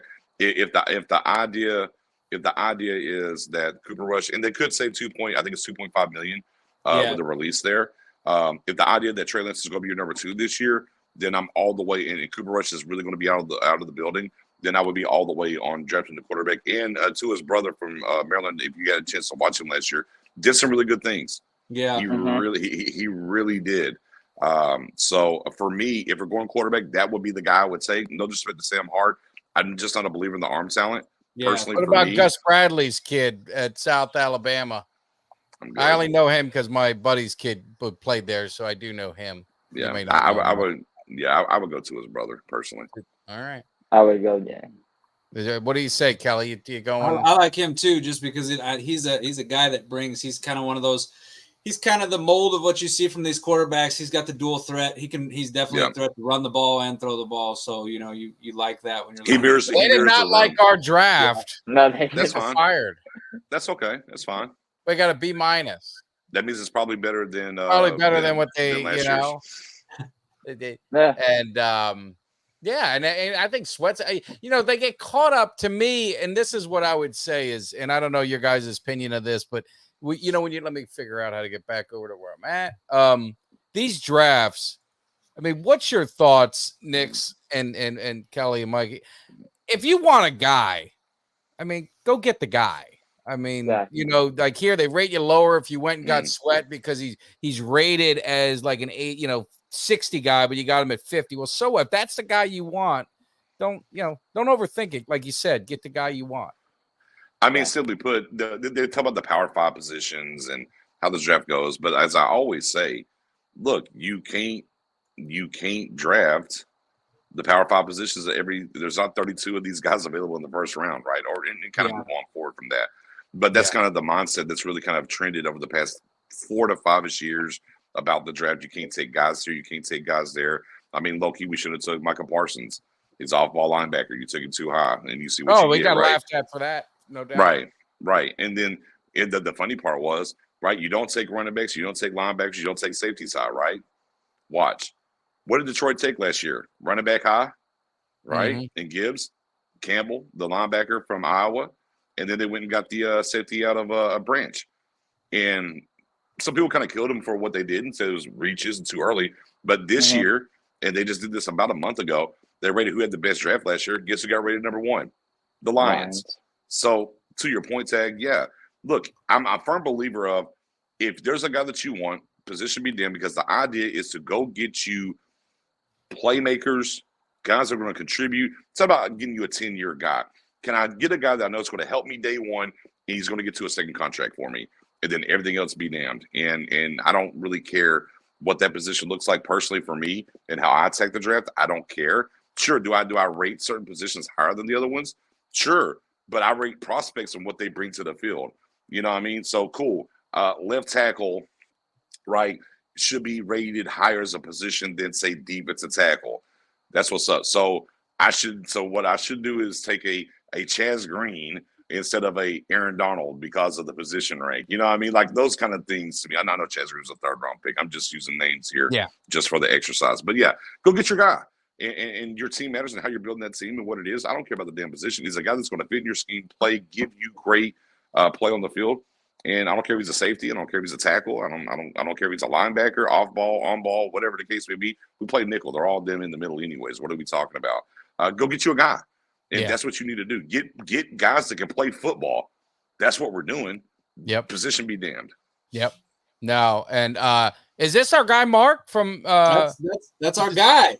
But I never got his address, Kelly. And I went through the chat. I couldn't find it. We need to get him to drop it in the chat today. Easy thing, Mark. Mike at cowboyscave.com. And then none of you guys, I don't want none of you assholes sending me 1,500 emails, man. Be straight because it's Mark. and I know he's in Hawaii, so don't start no bullshit. But send me your address, Mike at cowboyscave.com, because I do have a gift for you, so I definitely want to send it.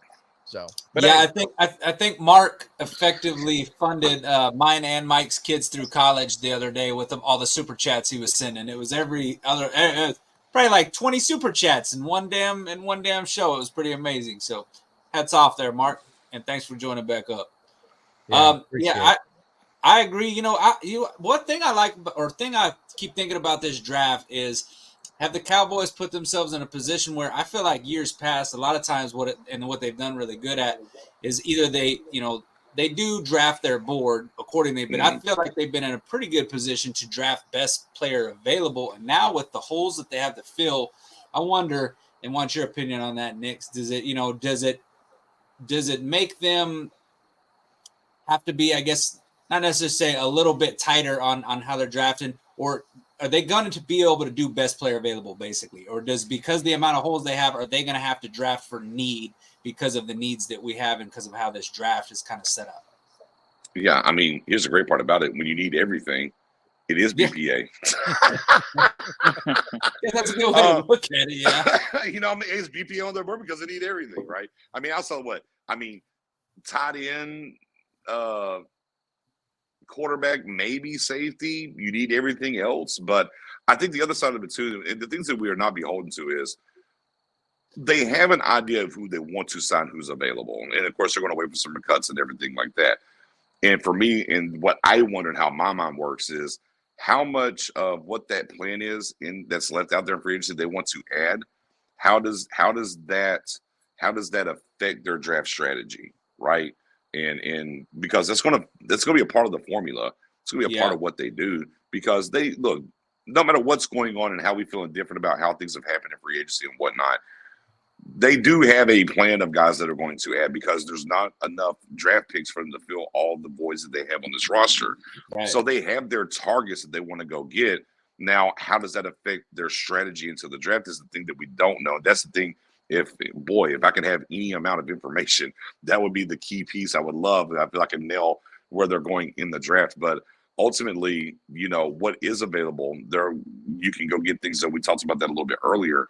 You should be very open to BPA, But as I tell everyone every time this year in the draft season, everybody, BPA it's a buzzword, and everybody runs with it, and they should, because you want to get the best player available, right? No matter what. But it's I call it BPA-ish. And I'll ask Mikey on it. The what about what's your who's out there that you can get? I mean, who's out there free agent wise that we losing? What happened? No, I mean we said Zeke, Hello? we said Cook. I hear you, Nix. Can you hear me? Okay, yeah, we're good. Okay, yeah. Go ahead, Mikey. Go ahead. I said, Cook's out there, Zeke's out there, J.K. Dobbins even. Like, there's still running backs out there, but that's why I was saying, like, it doesn't seem like we're trying to make a move at any of those positions. It seems like we're settling for the draft. They're doing more on Brooks than they are on Cook, Zeke, Dobbins. Like, Dobbins is scheduled a visit with the Chargers, I saw earlier today. So we'll see how that goes, but this free agency is the worst I've seen in a long time, and I just can't believe we haven't made two moves even. Like we couldn't even extend CD. Like I see Judy get a big offer. I'm waiting for CDs. Yeah, they're waiting too long on that. They're gonna, because once Justin Jefferson, if Justin Jefferson gets paid before CD, it's over for them. But they said, I heard that CD was waiting for Justin. His agent wanted to see what Jefferson signed before he signed. That's part of it. I think if the Cowboys offer him a lucrative deal that looks good, where it makes him, if the highest paid receiver or at least close to it, I don't think CD walks away from that. I think that's something he signs. So I don't think that it's absolutely, in my opinion, I don't think it's absolutely a must that they have to wait to see what Justin Jefferson gets. I think it's whoever beats him first. To me, what it reminds me of is the whole Dak Carson Wentz thing, when it was like, well, they said Dak was waiting until Wentz. Really, what it was, the Eagles was like, here, we're going to lock this in. The Cowboys waited too long, and then it ended up having to overpay. Like not overpay, but pay more than what they would have if they would have signed him. Yeah, they would have done it earlier. I was just going to say, as far as free agency, guys, I've been with Nix, Tart, is the guy who I'd like to see them bring in. I think it's a good addition. I do like what he adds to the run defense, and I mean, I think you get him on a deal where you're not paying a ton of money for a guy like him. So, but I do think he's a contributor. He's a guy that would fill the role that, you know, Hankins has been voided by Hankins now. So I that interior defensive line just terrifies the shit out of me right now. I mean, And that goes even with a Justin super Simmons chat. out there. It goes Justin with another Simmons is Mark, out there, another too. super chat. He must have saw my son on here and said, "Feed that boy. You got to get him a little bit bigger." So I understand. So Mark, we get it, and appreciate the super chat. But Mozzie's second round grade. You know, Osiris was there, and we get a third or fourth round tight end. I mean, what's your thoughts on the draft, Nix, and then get Mike last year? Is there? I mean, I hate the grade drafts before. You know, you give the guys a couple years to kind of figure it out. But, I mean, things didn't go so well with the guys we drafted as far as, you know, contributing. And I think for me, that's why I was kind of hopeful for a little bit more activity in free agency, because I wanted this draft to be a draft of luxury, not necessity. And now it's kind of turned into another draft of necessity. But what's your thoughts on last year's draft? And can any of these guys step up to hit that, you know, the second year leap that we need them to do? Man, they've been damn well better because the Cowboys are betting on that. But Is it good? I mean, Overshown's coming back. I mean, is he healthy? You know, that's going to be great. And then I mean, once you get past the Overshown pick in the third round, these guys didn't play. Whether it's Eric Scott, whether it was Fiocco, you know what I mean? You got some from Jalen Brooks, obviously, but I mean, you can argue that your undrafted rookie free agents gave you more than your draft picks. When you talk about Bass, you talk about, you know, Hunter Lipke and whatnot. But no, I mean, here's the thing that we have to understand about the draft. There's never 32 first round prospects. Like, there's not. There's not 32 first round prospects. And last year, I think I had it graded out. I think it was around 16. I think there was 16 true blue first round prospects. And by the time the Cowboys drafted, there might have been one on my board, maybe. I have to go back and look at my notes. So once you're picking, and for the Cowboys, here's a struggle.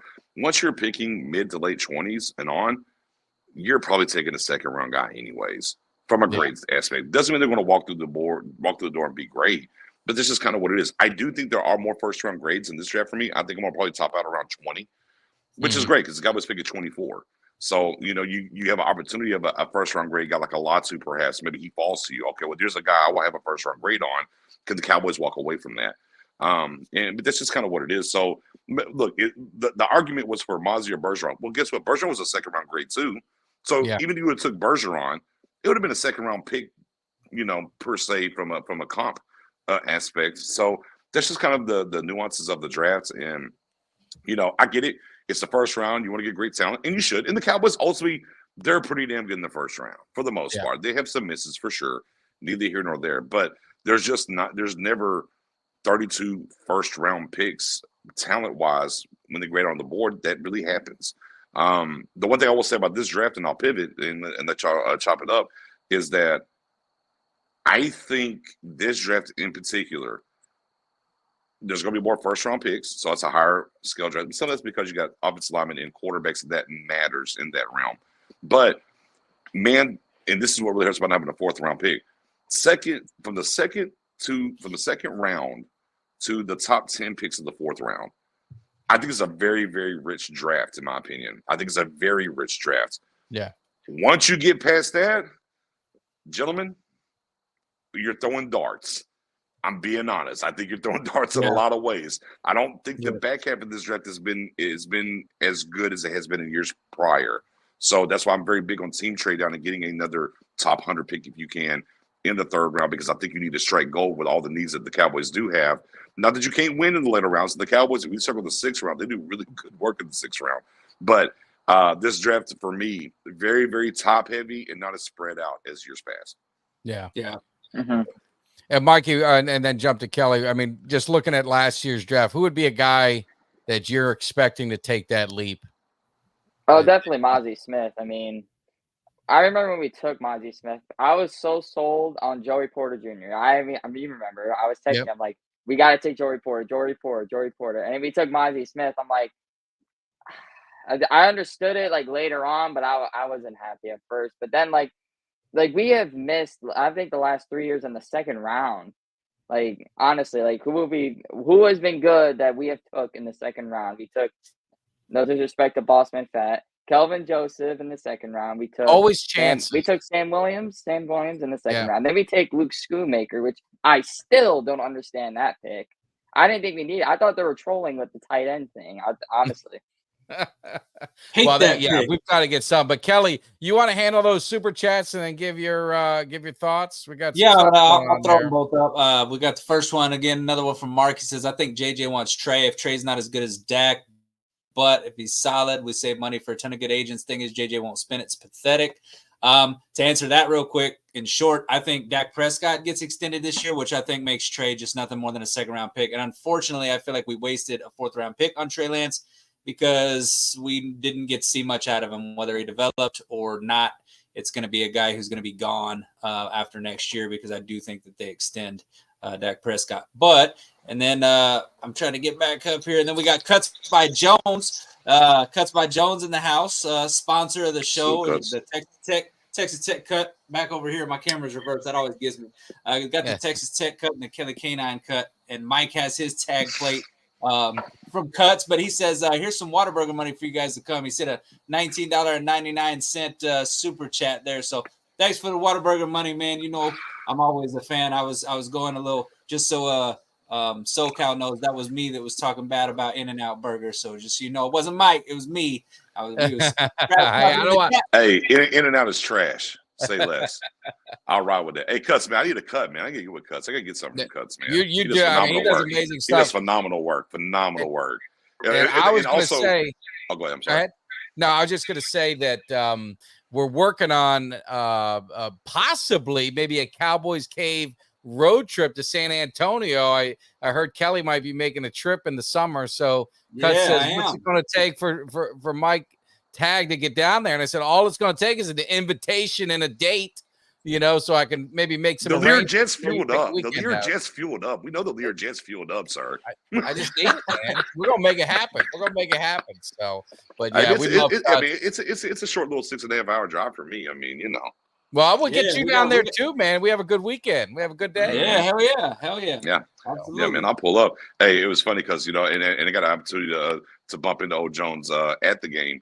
He's like, "Hey, man, you know," I was like, "Yeah, bro, I know your work. I know, yeah, you good. I need some work though. I gotta give him my guy Jones. To get some work for sure." Yeah. Oh, but answer the question. Yeah, absolutely. And on the back end of that though, real quick, the guy has to take the jump. I'm sorry. I know I actually didn't answer your question properly. My fault. That's all right. It's Sam Williams. It has to be Sam Williams' season. Because you lost two defensive ends in Fowler and Dorrance Armstrong. And not that you can't go add a guy or anything else, but it is going into year 3 for him. He has to walk through the door. He's the one where the light switch has to flip for him and what they need. And I had Sam at last year's my breakout player, getting double-digit sacks and stuff. We're twins. Let me ask you that. How much did it bother you that prior to the playoff game, he had arranged a victory party at some club between him and Turpin? Did that? I mean, it bothers me. Maybe I'm old, but to me, it's a culture. It adds to the problem. What I say is the culture of the Cowboys is they're not focused on winning championships. They're focused on the brand and everything else. Am I reading too much into it? I mean, they're kids. Do I got to soften up, or what's your say on that? I think a universal problem for the Cowboys is this. I think, and when I say this, I think this is around the league in general. I mean, it's just a Cowboys problem, but it's definitely a Cowboys problem amongst other teams. I think there's a lot of players, and let me get in my rocking chair with you here, Tag. I'm getting my rocking chair with you as well. I think there's a lot of players that love what the game of football brings to them, and some of that social media-wise, what you're able to get into now, more so than they love the game of football. And I think that translates for certain guys. And I'm not a fan of having those kind of things done, and you shouldn't do those things. And I think it was Emmett that said this. I could be wrong. Don't quote me on that. But said a lot of these players haven't accomplished anything for the Cowboys, but they're living the dream because of what they did in the 90s. And I think that's a very very, very valid point. And again, it's the star, it's the brand, That's the identity. It's what you're going to be talked about. You're going to be viewed the most. The whole nine that brings things to you. We all kind of understand that, right? But we need more players, no matter what, that love the game of football more than what they love the game of football brings to them. If that makes sense. No, exactly. Yeah. Kelly, what do we got? We got more? Hey, yeah, we got another super chat from Mark. He said we need CD picks, not Shante Carver picks. Why not redo Dak's contract now and get some free agents? So it makes no sense if you're all in. I don't trust JJ. So I will say for that comment, I'm just going to say, well, I think they do want to redo Dak's contract, but I think in terms of getting your quality free agents, I don't think there's any point really right now. That's like trying to get a quality free agent right now is kind of like going to that Walmart bin with all the movies in it and trying to find a blockbuster movie. You know, you're not going to find much quality there. Right. That's kind of where we're at in free agency, right? I mean, So, and then we got SoCal with a little bit of food talk. He did a $20 super chat, so shout out to SoCal. Thank you. I hate that I'm going to have to read this, but thank you for the super chat. He said, In-N-Out is quality. Whataburger's bigger, but for sure trash and quality. Listen, you're never going to Y'all can't cook the fries. Your fries are undercooked. Yeah. Well, you'll never get me to speak ill on Whataburger, but I'm just telling you right now, the In-N-Out fries, I would rather eat cardboard than the In-N-Out fries. Just terrible. So trash. Well, hey, man, they're getting to a point where we can eat a little bit better than Whataburger or In-N-Out, you know, with these with these super chats rolling. You know, we got funds coming in. Nix comes onto the show, and the super chat dollars are going through the roof. I don't think it's okay. Maybe Mikey. Maybe they see that face. Young man in the building. Young man. He's making us look good. He's making us look good. You see this? Hadn't seen a Super Bowl, and you know they feel for these young guys that haven't seen it. So sympathy money. So Mike, let's just keep trashing. If we keep trashing In-N-Out, though, maybe more super chats. In-N-Out's trash. Mikey, let's get the controversy going. Have you had either one, Mikey? Did we do Whataburger? I'll tell a Whataburger story, but have you done a In-N-Out or either one? I think we did In-N-Out a long time ago. But not enough to remember. I think what's the one in Georgia? It's 5 stars. No, Five that's Guys. Five Guys. Maybe it's one of those. Hey, I'll tell you, if you animal style, if I have to put some kind of mayonnaise relish on top of my fries to make them good, your fries are trash. I shouldn't have to put anything on fries. Trash. Let me tell you my Whataburger story. Is I have an In-N-Out story. I like this. We went to it was Dallas playing Cincinnati. And then Miami was playing A&M. I don't live in Texas. I had the bright idea. It was Miami was Saturday night. Dallas was 3:30. And I said, we can hit both games. Shouldn't be a problem. We flew into Dallas, rented a car, drove to College Station for the game. That's a little bit of a trip, sir. It was a trip. And how I talked my wife into it is I said, well, I think we go through Waco. And isn't that Magnolia, whatever, that show that she was watching? So she bought in on it. I didn't realize how far it was. Went to the game. Yeah. It didn't end till, the game was at 7. It was at 11. Yeah. We drove home. Or to the hotel. We were so close to the hotel. We didn't eat or anything. We're starving. I said, oh, there's a Whataburger. Let's go. And let me just tell you, we could have been home in 10 minutes. We're home in an hour because it was the slowest line, and all I saw was this woman hanging out of the drive-through car in front of us, just puking all over the place. You have to pick you got to pick your times when you go to Whataburger properly, first and foremost. Okay. Yeah, that was probably the bad time. So in Dallas, In-N-Out. And I'm like, oh, man, In-N-Out, I've heard so much. Let's pull up. We were actually going to a game as well. So we pulled up. This is like 4 years ago. So pull up. Boom. We go inside. We order the whole 9. I'm like, hey, can I get some ranch?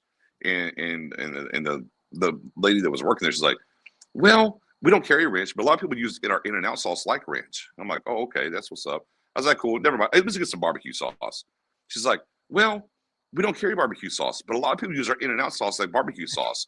Immediately, I'm like, you said they use it as ranch and barbecue? Is this sauce? What are we talking about? I was like, well, okay, you know what? Say less. Give me the In-N-Out sauce because apparently it's barbecue and ranch. It must be the best sauce ever. Bruh, it's trash. It's so bad. The fries are undercooked. The burger's okay. It's nothing to write home about. I'm sorry. Look, for those who are in Texas that reside in Texas, Juicy's hamburger, by the way, way better than an In-N-Out burger. In-N-Out, man, I'll take Burger King over In-N-Out. I'm sorry. Yeah, In-N-Out, I'll never eat it again. But salute to y'all that love it so much. It's a Cali thing, allegedly. I've been told it doesn't count unless I pull up in Cali and get In-N-Out. Yeah, they say it's different. They do. I've heard apparently. I've heard it. I've heard it's different. So, but let's get back to the Cowboys. So everything, we have a good draft. Let's just say we have a solid draft. Yeah, you maybe pick a guy or two. How hyped are you for the season? Like what are your expectations with everything going on for the Cowboys? I mean, they tell us all the time. We say we win the Super Bowl every year, so why would we stop now? That's what I said. That's what I'm talking about. But I mean, do you? Because I trust Vegas a lot. Vegas, I mean, there's a reason why they 9.5, right? They still have Dallas as the favorite in the NFC East, even through all this bullshit that's going on. Which is crazy because their over under in the wins is 9.5 though right now. I think. Is it 9.5? I think it's 9.5. If I'm not mistaken. I got my bet app. I already bet $100 for him to win the Super Bowl. I'll go in with the over on that. Let's go. Yeah, I mean, look, you have Dak Prescott. Look, here's the problem for the Cowboys is you do have enough talent that you should still compete. I mean, those are just the facts of the equation. The biggest, forget the draft for a second. The biggest problem that they're staring down the barrel at right now is on defense, you have 3 guys that are coming off an injury that need to be major contributors. And that's Mozzie Smith, that's Overshown, and that's Diggs, right? We got 2 knees and a shoulder surgery we just found out about when it comes to Mozzie. You need those 3 young men coming back from injury to really be big proponents for this defense. And that's really for me, the conundrum or the scary thing about this roster right now is those 3 guys and where they're going to be at. Of course, they're going to sell us. They're going to be ready at camp. They won't start on the PUP list, all these different things. But we kind of know better, right? We kind of been down this path. We'll see where we'll kind of see where it lands. But again, you have CeeDee Lamb. You have Brandon Cooks. Look, be clear. Y'all saw what Jake Ferguson did in year 2? Mm-hmm. When you got draft picks, and I'll talk about this all the time, typically they arrive in year 3, but their first 4 seasons, realistically, is the big jump throughout their process. And then they're kind of who they are. Now, they won't get better or anything, but that's the big jumps. And I go back to whenever I talked about Mike after his rookie year, I said, I know it's going to be crazy for y'all to believe. I said, but Mike was his rookie year. I said, he'll be better in year 2. And unequivocally, he was better in year 2. So Ferguson in year 3 is going to be much better than he was with the 700-plus yards he gave you last year. So these guys that are young in year 2, going from year 1 to year 2, year 2 to year 3, year 3 to year 4, there's going to be a bump there. And there's reasons to believe into that. But again, when you have Dak Prescott, CeeDee Lamb, Jake Ferguson of the world, Brandon Cooks, you flip it to the other side of Diggy Zua going into year 4 as well. Defense tackles typically take 3 to 4 years, and you kind of see what he's brought to the table. D-Law, the consummate professional, Micah Parsons. Hey, look, we know about this. Hey, but put some respect on Bland's name, right? There's enough talent here to understand that this team is going to be competitive, but they have to absolutely have 2 things happen. Last year's draft's got to give you more than this year than they did the first year. And boy, they can't miss in the first 3 rounds of this draft. They need 2 starters and a major contributor in the first 3 rounds. And we did that tonight because we took a running back in round 3. You know what that gives you? A major contributor. Salute. Mm-hmm. Yeah. We got it right. So, Mikey, what's your thoughts in the season going in? I mean, are you look at what we got? I mean, I still say, to Nick's point is you got the best quarterback in the division, best probably top quarterback in the NFC, or at least one of them. You got the best pass rusher or one of the best pass rushers. You got the best receiver, one of the best receivers in the NFL. You got your cornerback duo that's coming back. If Diggs is where he's at, is going to be one of the better ones. I mean, a lot of people are doom and gloom thinking Cowboys can win 4 games. I just don't see it happening. I mean, what's your thoughts, Mikey, on that? Well, you have to hit in the first few rounds of this draft, especially with the schedule we have. We cannot mess around. I mean, we play the North with Ravens, Bengals, Browns, Steelers. Yep. All 4 of those teams are going to be very tough. It depends when we play the Browns, but I mean, I'm gonna catch some heat. I would think the Eagles are the favorite, in the division right now. I would I think. guess he's sleeping outside. Relax. According to Vegas, I would think according to Vegas, right? Oh. Because I look at a team that looks like they're going all in, right? You get Saquon Barkley, right? They had Swift. They said, all right, let's football. Let's get a better running back. Let's get Saquon Barkley. They get Saquon Barkley. You have Jalen Carter. You have A.J. Brown. You have a lot of great offense and with a solid defense, a defensive line. You have Slay. Now their safeties stink. We should beat them. But according to Vegas, I would think Eagles are the favorite. But like I say, we can't mess around with the schedule. It's going to be a tough schedule. And I saw the home opponents and I saw the away. It's going to be tough. Playing And you in know what you got, Cleveland, Mikey? It's tough. You know what you got? What do I got? You got a tent because you're sleeping outside. You talk that way in this I'm just house. being honest. How dare you? How dare you come in here? Very low. Yeah. No, because we don't make any moves. I'm so tired of seeing the Eagles get Saquon and A.J. Brown, and they're making all these big moves. Well, don't And forget, what are Mikey. we doing? We're making no moves. I bet, but don't forget, Mikey. They did add Kellen Moore. I mean, yeah, they did. Yeah, but that's I mean, what I tried to say. Kellen Moore, You look who's running that Zeke got offense. 1,000 yards, and so did Pollard. We'll see. Yeah. Kelly, what's your thoughts, man? What's your thoughts? Well, on you it? know, I was just thinking, man, and I was while everybody was talking, I was listening to the comments and everything, and I started thinking about the Cowboys, and I said, man, you know what would be honestly like?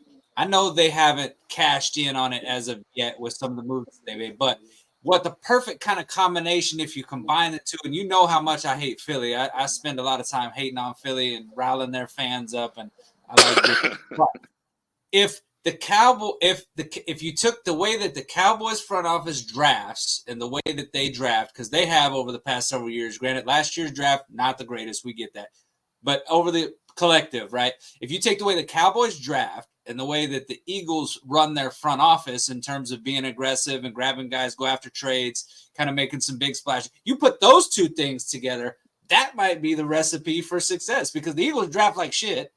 The Cowboys draft really well. The Eagles are aggressive in free agency, going after and addressing areas of need where the Cowboys just kind of sit with their thumbs up their butt and say, you know what, we want our quarterback to win with less. So how am I feeling?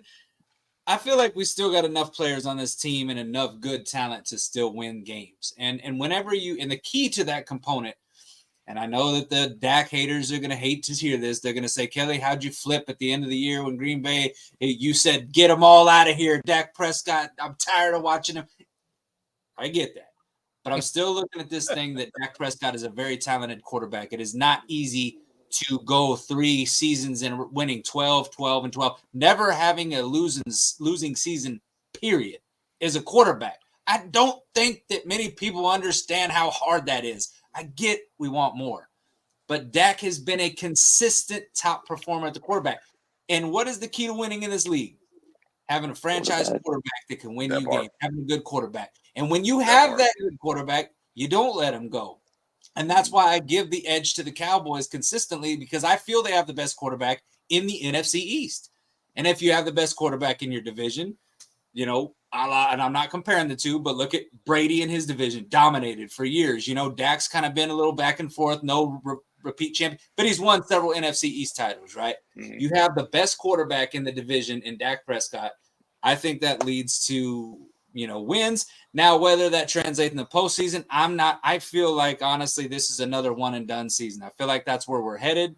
I don't have a lot of faith for this team to do much in the playoffs, regardless of what happens in the draft, because I just don't think that we're going to address the holes that we have. I don't think we have enough to do that. So I look at this team that probably going to compete to win the division.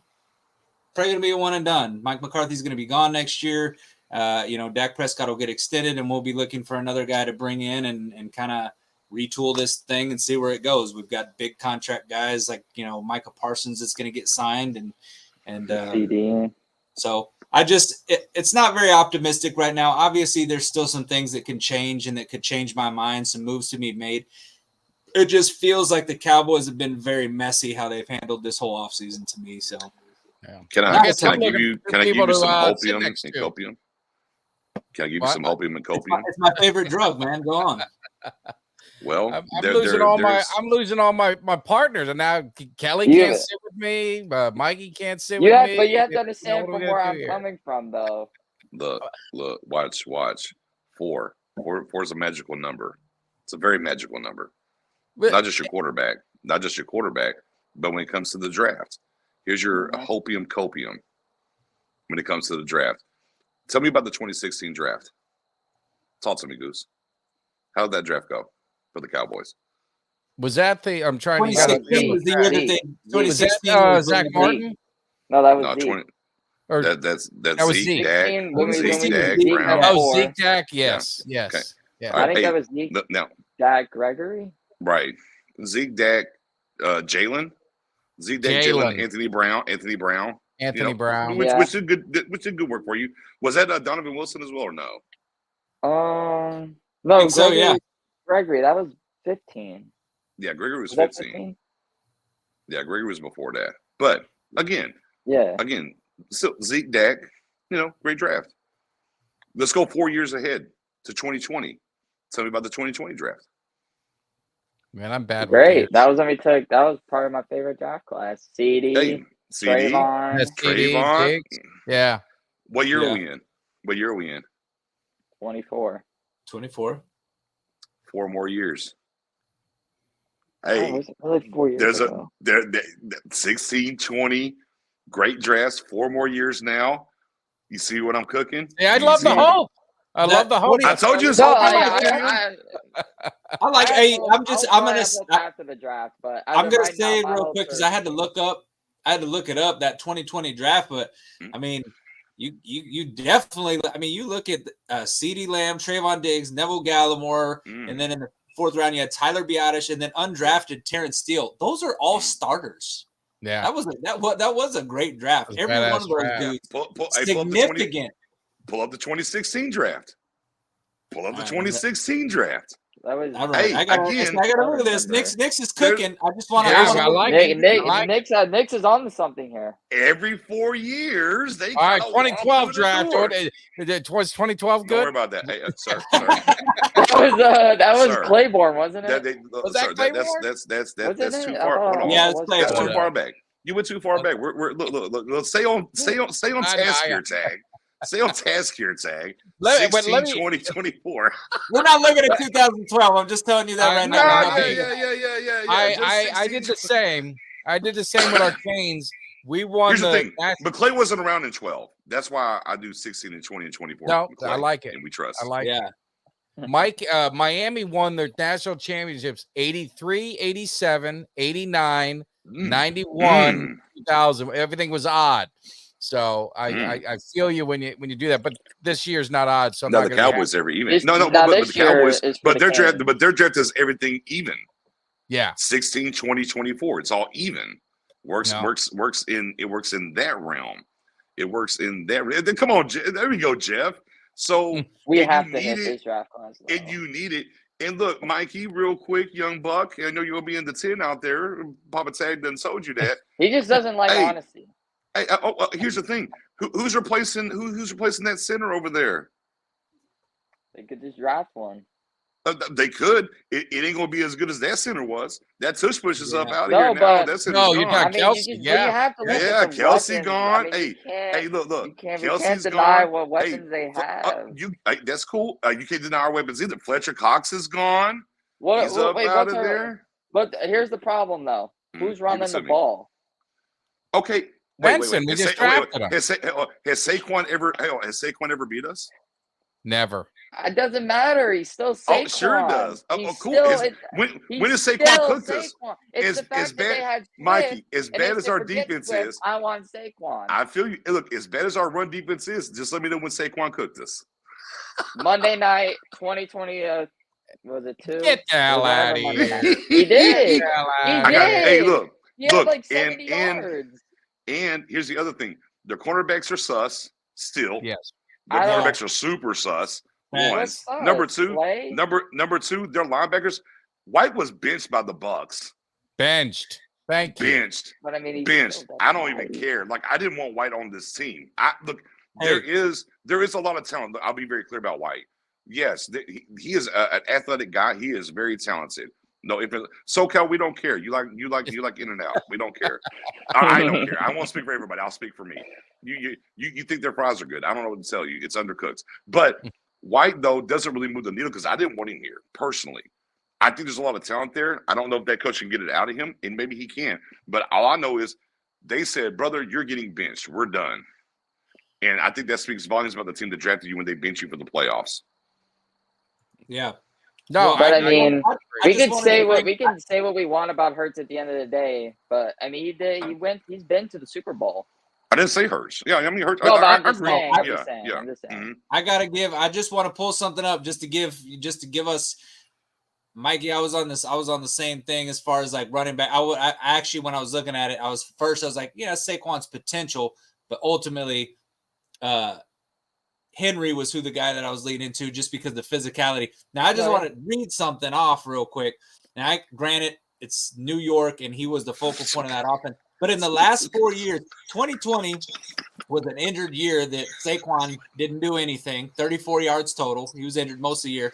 In 2021, he had 593 yards. 2022 he had a good season. He was healthy. It's the first time in pretty much his whole career that he's healthy, and he still missed 2 games. He went for 1,300 yards and 10 touchdowns. But last year, 962 yards, a 3.9 average, and 6 touchdowns. So I will say this. He is going to a slightly better situation there. Obviously, weapons-wise, tremendously with the receivers. But they don't have that center anymore. They don't have the center. And so I don't know, man. The Eagles, when it comes to running the ball, man, I felt like last year they really kind of went away from it. So with Saquon, the whole big thing about him is he's going to have to stay healthy, and he hasn't proven that he could do that in a while. And last year was pretty underwhelming as far as what he did. He was right. I think Swift actually probably was right there, not too far from Saquon with those kind of numbers that he had. But it wasn't super impressive. Is Kellen Moore going to stick to the run? And that's and that's the other thing too. Kellen Moore sticking to the run. You know he's going to want to air it out with, and that could be a disastrous plan for Hurts. Because I just don't think those two, the play calling and Hurts' style of play, I don't think they mesh well. I don't. Well, here's the thing with Saquon. When Saquon was on the Giants, who was the main focal point of that offense? When you look at the Giants, who's definitely the one him the player last you 2 would years. say? That's It was him last 2 years for sure. When you play the Giants, you're like, all right, we have to stop Saquon. We have to stop him. If we don't stop him, it's going to be a long day. But now since he's on the Eagles, I feel like the pressure's kind of like gone because now when you play the Eagles, you have to stop AJ. Look, in Mikey, and I'll double down on another point, and this is my point about Saquon going to free agency. I think that field in Jersey doesn't do players favors. Oh, no, and I understand the injury history that he had up there. The fact that he's not now, granted, that the link isn't really great. It's better, but it's not great either. But however, I do think from a health standpoint for him, I think it's much better for him not being on that turf that's up there in Jersey. And there is something to be had there about his health and what's going to happen moving forward for him for sure. Yeah, it is a great gift for them. But again, the other factors around it though, I'm interested to see how it plays out because whenever Kellen went to the Chargers, I'm very intrigued to see what is going to happen with that running back who's now with Washington and Eckler, and it was not good. It was not good. The running game was not good out there. Look, even the last few years he was here, and we knew that Mike McCarthy was leaning on him about running the ball more and things like that. Like that's not in his DNA per se. So now Saquon can catch the ball though for sure. He's a weapon out of the backfield. He's not, there's that. So I do worry about the scheme of what's happening there and how that mix is going to happen. But for sure, as K9, you just said, supremely everything around him is better. But got to stay healthy. How's Kellen Moore going to be involved? And ultimately, for me, I just can't wait for having 3 receivers on the left side within 5 yards of each other running comeback routes when Kellen Moore dials that up and see what happens. Yeah. I mean, I just can't deny what they're doing. I just can't. As much as I hate them, I have to respect it. Well, sure. Hey, how was Justin Herbert last year, by the way? Well, that whole team was hurt. That whole team was hurt. And I don't know, man. I feel like the Eagles have made They definitely have made moves, and I think that's what we all look to is that, at least the Eagles are trying to do something. Whether those things work out or pan out, though, is still yet to be seen. You know what I mean? Because, let's face it, last year, Dallas fans we were so desperate for a linebacker. We were salivating over Darius Leonard, and we were wringing our fists when Leonard went to Phillies. There were the fan base, I will say, not everybody, but the fan base is like, how could we not get him? And then Darius Leonard goes to Philly, and what did he look like? Good. He looked like absolute hot garbage. Yeah, Kevin Byard. They didn't like much for him though. But they have a different. I will say though, as it's about Kellen Moore, that defense coordinator that they got in Fangio, he's legit. He's a real one. Yeah. Be very clear about the defense coordinator they have. Whatever your questions might be about the offense coordinator and how they're going to do those things with Sirianni, Fangio is legit. No ifs, ands, or buts about it, and you can't take that away. Well, let me pivot to just something real quick because it's just funny because like SoCal said, I'll take Herbert over Dak. I'll put him up, sure. And just really, it's funny because what I was going to get into, and I'm pretty sure my man SoCal said it, and I love debates. Again, we're all just here having a good time. But it's fun. He had said Dak is not clutch, so I don't know if Herbert's clutch. Didn't he give Not up like Herbert, a playoff? Didn't Herbert blow a choke a lead? Yeah, but let me just I wanted to get to the Dak's not clutch thing because I know that gets talked about a lot, and there's probably some validity to it. But the defense, the defense. If the offense isn't on fire, the defense gets shredded, and then Dak gets kind of the blame. They got the doors blown off them in Buffalo. They got destroyed in San Francisco. The game against Arizona. The game against obviously Green Bay. If the offense isn't up front and winning, the defense does nothing, and they get exposed and get punched in the mouth. So is that Dak not being clutch because they lost, or is that? The defense didn't show up. You know what I'm saying? It's always that everything gets put on Dak, and then when they win, they didn't beat nobody. But I saw them beat Detroit. I saw them beat Philly. I seen them beat Seattle. I seen them beat these teams, and so I don't know. What's your thoughts, Nix? Here's your numbers. Here's your numbers. Dak has 14 fourth quarter comebacks and 22 game-winning drives. Now go dial up everybody. Go dial up Herbert. Now, I'll agree. Herbert's younger. You want to get younger, and Herbert is a good quarterback. He is. Absolutely. He's got a big arm. Yeah, he's got a big arm, and he does good things in the whole nine. But he absolutely did choke away a game in Jacksonville, neither here nor there from a clutch standpoint. We're going to talk about January and February football, and that's only, small sample size we have. But, yeah, just from an age difference, 31 versus 24, sure, you would go take Herbert from the age standpoint and what he brings to the table. But, again, to say that Dak's not clutch or he doesn't do things, again, 14 comeback wins, 22 game-winning drives. Go dial up the numbers. I ain't going to do all the homework for y'all. But Dak obviously has shown up in times when it matters. There's this weird narrative around the way that Dak isn't clutch or he doesn't do certain things or whatever the case may be. But you know what, though? It's funny. The same shit was said about Tony Romo, and Tony Romo absolutely did things in the clutch and came back and won games and did different things and so on and so forth. You know what I'm saying? So, it's as the star turns, as I like to talk about a lot of times, especially on Twitter, and it fits a narrative for people that want to say something, but then you bring up the numbers and you really talk about and get to the brass tacks and break it down of the numbers. Well, then it hits different. But I know people don't like facts. Yeah, no, I'm with you, and it's just I don't know why the defense never got any of the heat. It always fell on the Dak. But here's what I'll say about these last Cowboys playoff games. It just seems like nothing can go our way, like from both sides of the ball. Like I'll go back to the 49ers. The defense was good, but the offense wasn't good. And then he played Green Bay. Oh, but the offense was solid, but then the defense was getting tortured the whole game. And then again with Sanford. Oh, but the defense was doing good.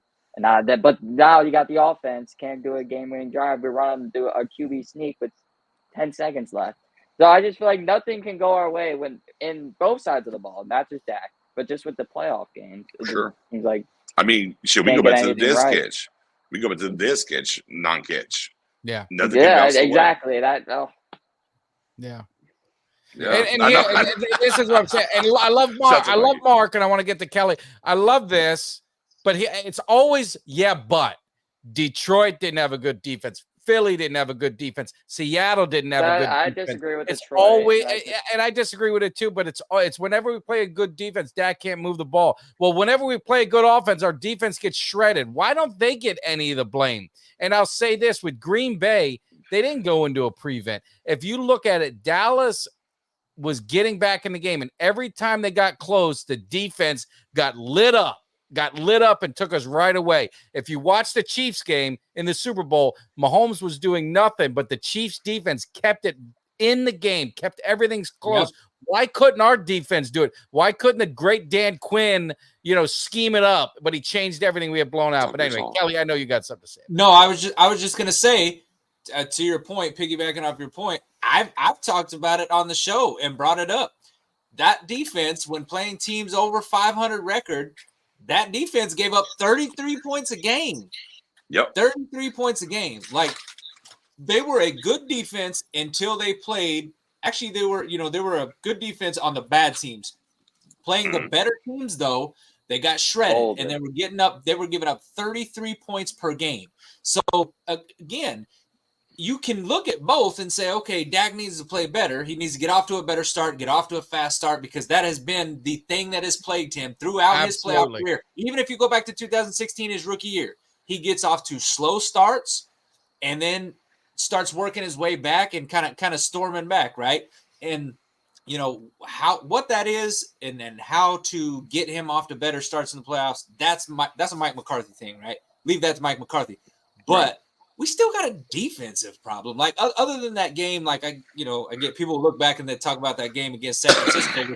That game that was a 19-12 game, I thought our defense throughout the whole year, I think our defense was averaging like maybe giving up 23 points, 24 points a game.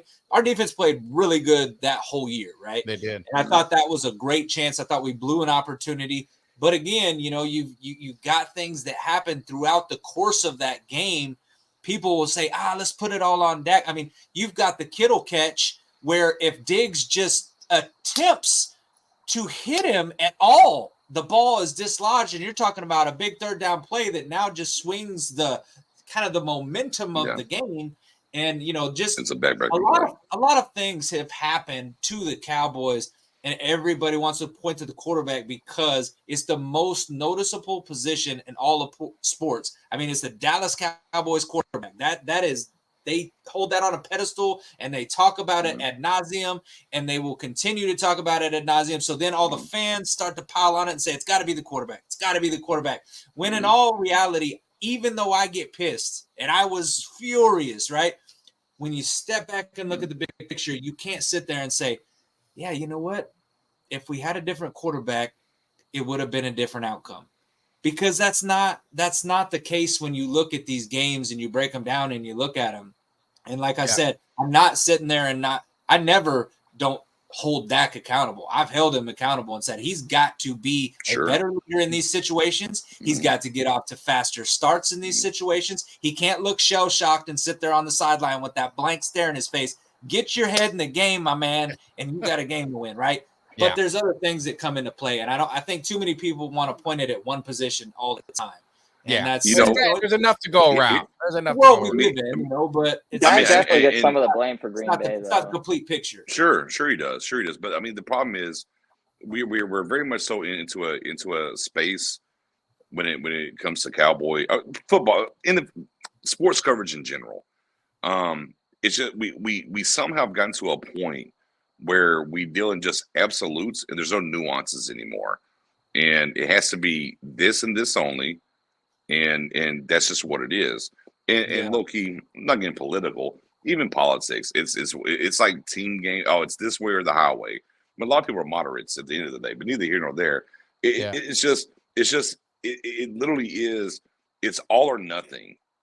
And there's no nuances into understanding really what's going on to that standpoint. But I want to ask the panel the question, if y'all don't mind. Can I ask y'all a question? Yeah. Awesome. Appreciate it. What's funny to me is Dak Prescott's career been 28 years? No. Have the Cowboys in every single facet, we're talking about the L's and what's going on in the playoffs underneath 8 years of Dak, have been the same for 28 years? Yep. Pretty much. What is the constant in that? Well, Kelly knows. What's the constant? Well, it's the same guy running the team. There's one guy writing the checks. Only one. And it's funny. Romo went through the same shit. I have tweets. It's out there. I've talked about it. And I've talked about it in the first couple of years of Dak. I said, there will come a time that this will turn into Romo talk when it comes to Dak. And we're here. And it's happened. Period, point blank. It's absolutely happened. And somehow, some way, and obviously we are the world's team. Fuck America. Excuse my language. I'm sorry. I don't know how much I can cuss here. I don't know which words I can use. Mother effer is the one that gets you in trouble. Okay. So fuck America. Okay, I got in a fandom way. Yeah, hey, be careful. Pause. The Cowboys are the world's team, right? They're the world's team, and we are the most varied and wide fan base. And there's things that come with that I absolutely love, and there's things that come with that I absolutely hate. Personally, again, I don't see the groundswell enough of blaming what the root of the problem is. It's easy. It's low-hanging fruit. Blame Romo. Blame Dak. Get it off your chest. It's the quarterback. It comes with a check. I understand that. It comes with the check. You're the quarterback. You get paid the most money. That's what happens, no matter where you are and where you reside when it comes to this game. But ultimately, it's the same things are continuously happening no matter what. Are they fitted a little bit differently? Sure. But it's how they build and run the team. And that is on the Joneses. Mm-hmm. Why is it to y'all? And my question is, why is it to y'all that it should be to me, it should be a layup drill of, yeah, the players be damned. That's fine. Let's hold the Joneses' feet to the flame more. Why doesn't that happen more? Because what they did, right? They said, well, Mike McCarthy, coach for your job. And then it came out after that and said, players got to be better. They have to do better and do their thing. And I'm okay with that. You want to hold people's feet to the flame? Completely fine. Do that. You should do that. 3-12-5, 2 division championships, and you won 1 playoff game. Retired Tom Brady, salute. But you have to, make something happen. I'm cool with that. The problem is the front office will never hold their feet to the flame. And we're seeing it right now. All this tough talk about the coaches, about the players, what's going on, cool. But what are you doing? Because nobody's going to get fired. It's family. Family, shot the Fast and the Furious. It's family and what they do. So why is it as a fan base, content creators, the whole not all content creators, I'm just saying, in general, the overarching thing, the broad stroke, if you will, why is it we go to the quarterback and simply put, in my estimation, it's the Joneses. Yeah. It's always been. Yeah.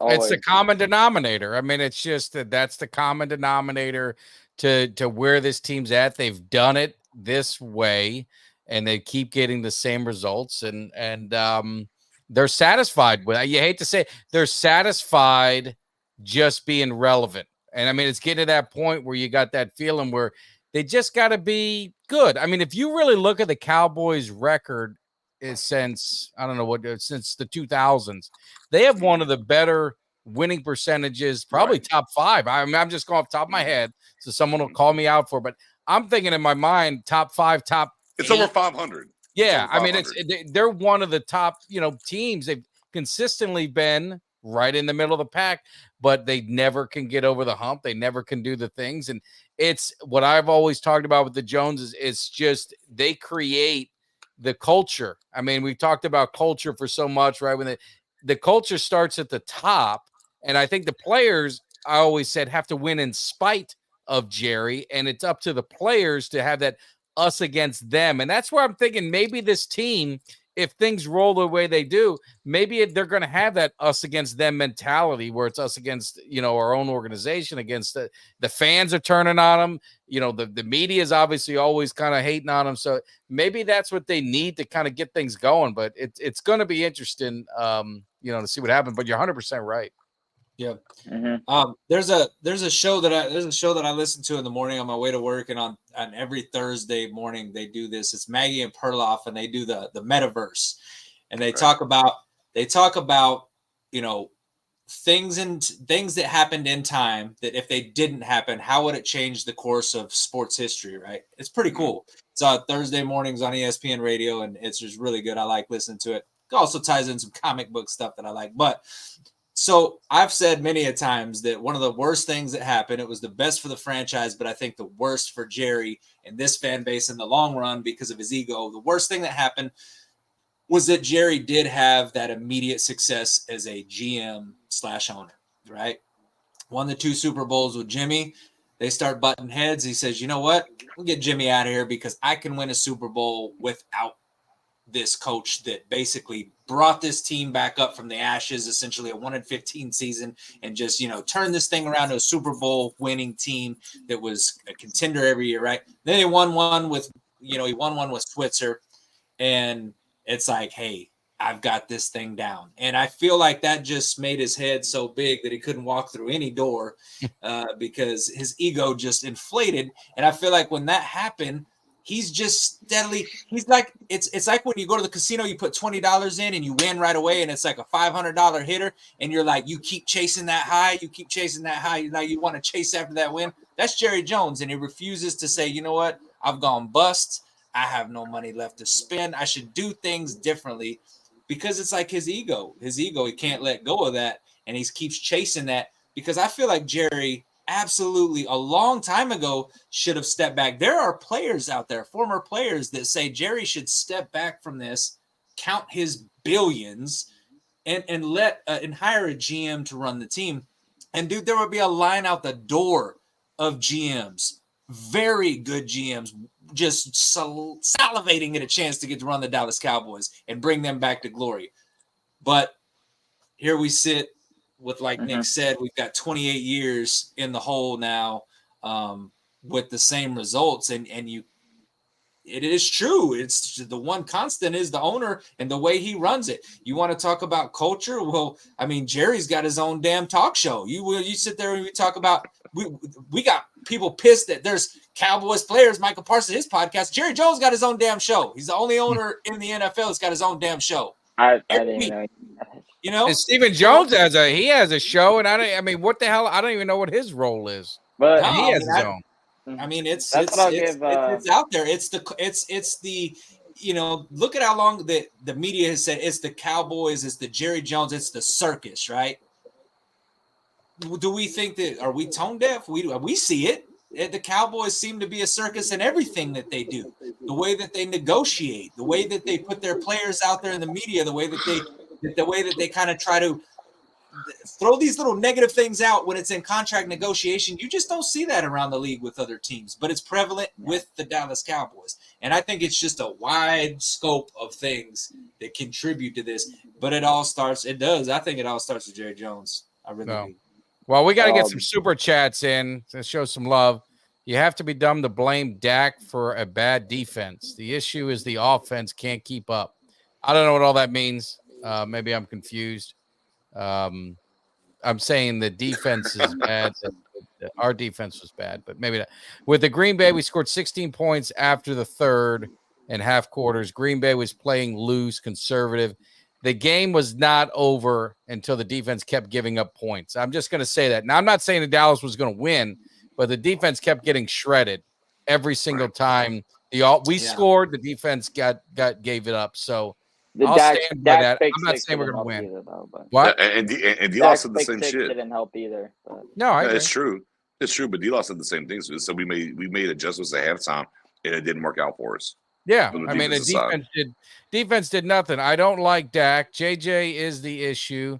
Look at who we scored all those points against, scoring a ton of those 20th ranked defenses. Even New England, who has a good defense, scored 2 offensive TDs, just had no quarterback. Yeah, I don't know. Maybe. Okay.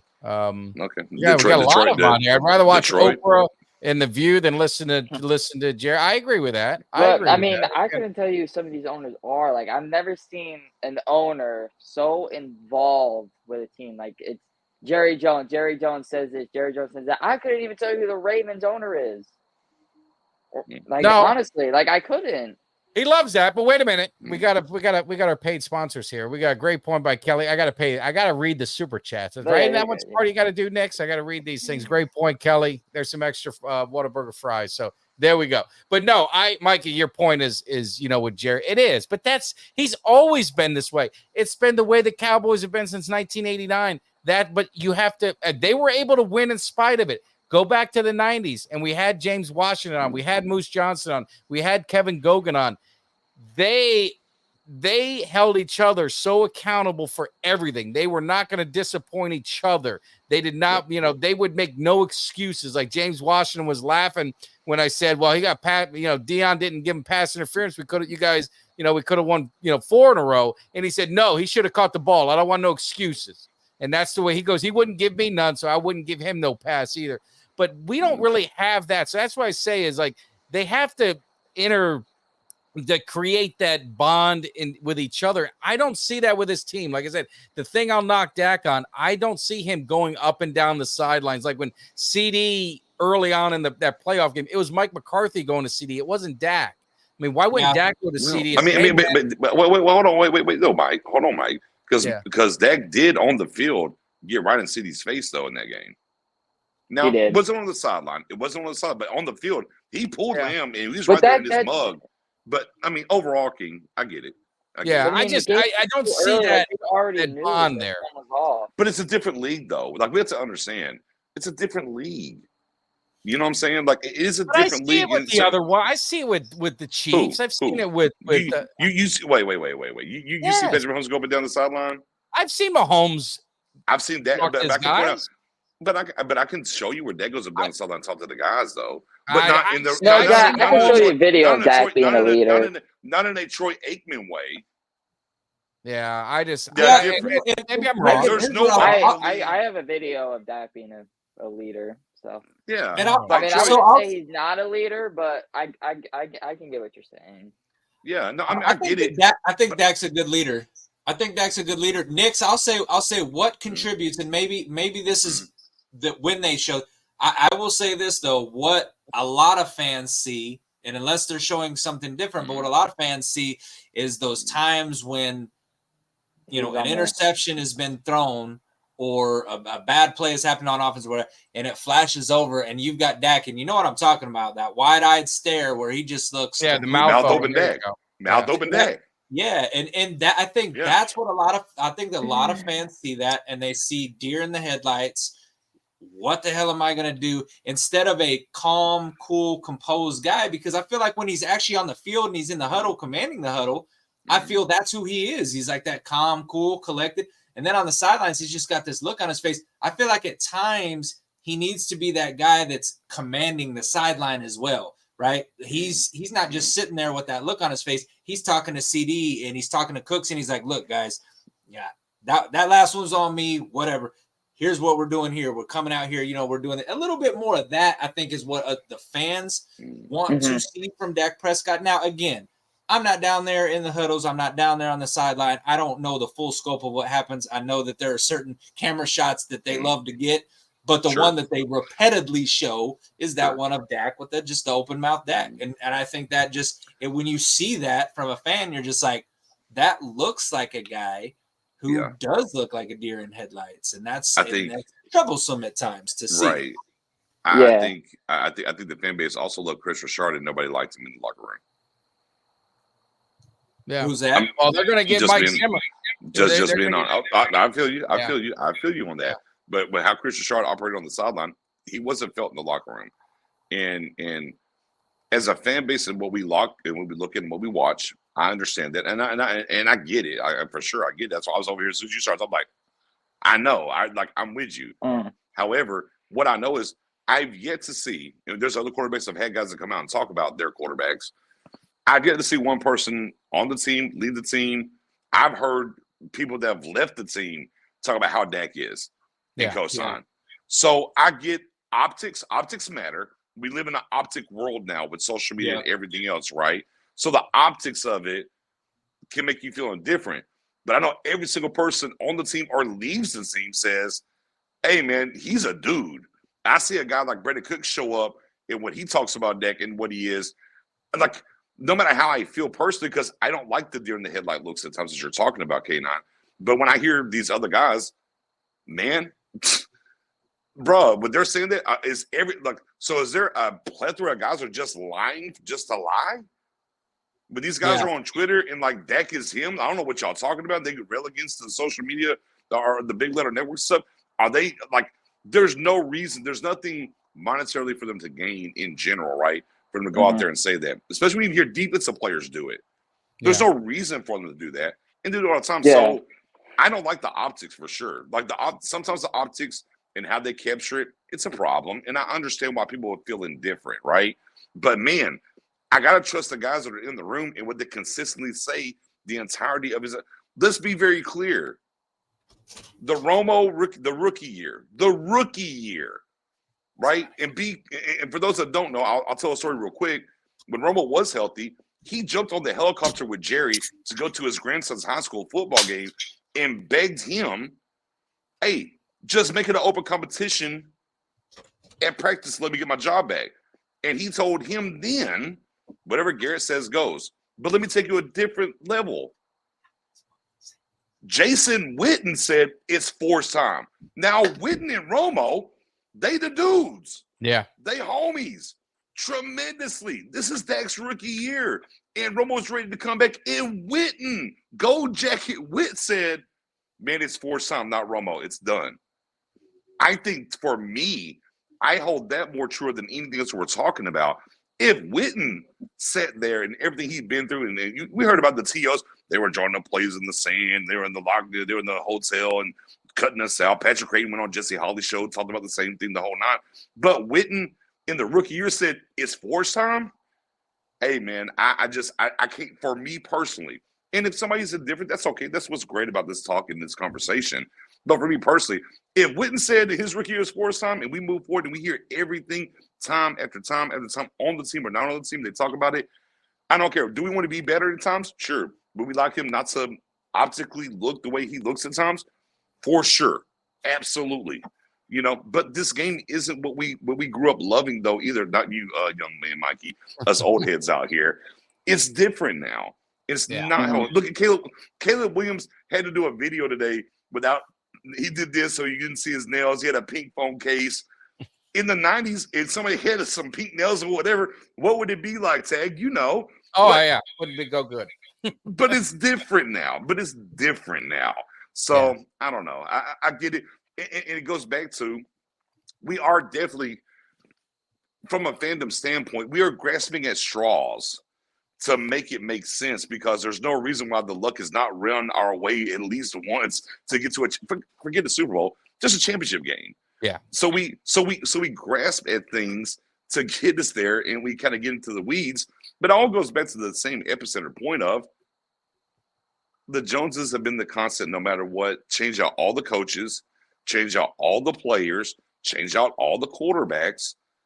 The Joneses ultimately is why. And somehow, some way, we come back to the quarterback position and different things. We talk about puppet coaches or whatever the case may be, but it's the Joneses. Yeah.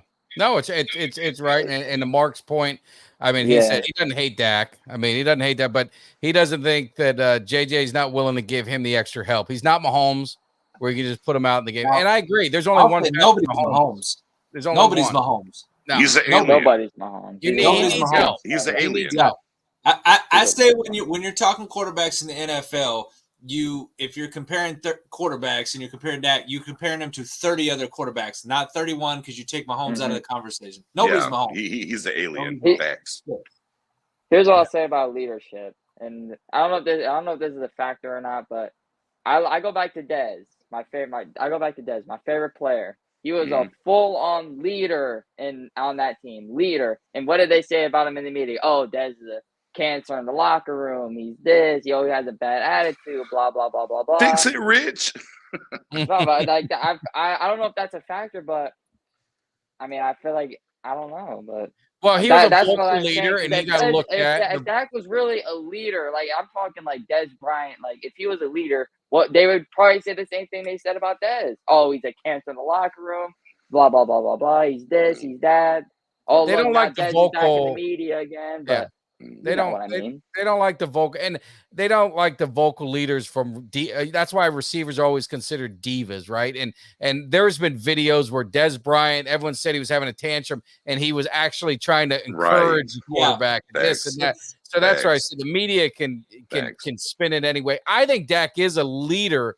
I think he's a great guy. I think they can win with him. I think he's the best option they have to win a Super Bowl. I think it would be a big mistake not re-signing him and extending him. But my position on it was, and I'll stay consistent, if they don't have plans of re-signing him, rip the Band-Aid off and let him go. Let's just they can't let him go now. They can't let him go now. They could. They could if they wanted to. I'm just saying. I don't know about move the on. Cap. No, they can move on. They can bench him. No. They can say trade Lance. You trade if you don't want to. If you want to be a bench, there's ways they could do it. Right. Now, the problem is they made no decisions. As soon as they made the decision, the way they made the decision on McCarthy, set him on this path because they could have absolutely said, "Hey, look," and again, they're never proactive; they're reactive.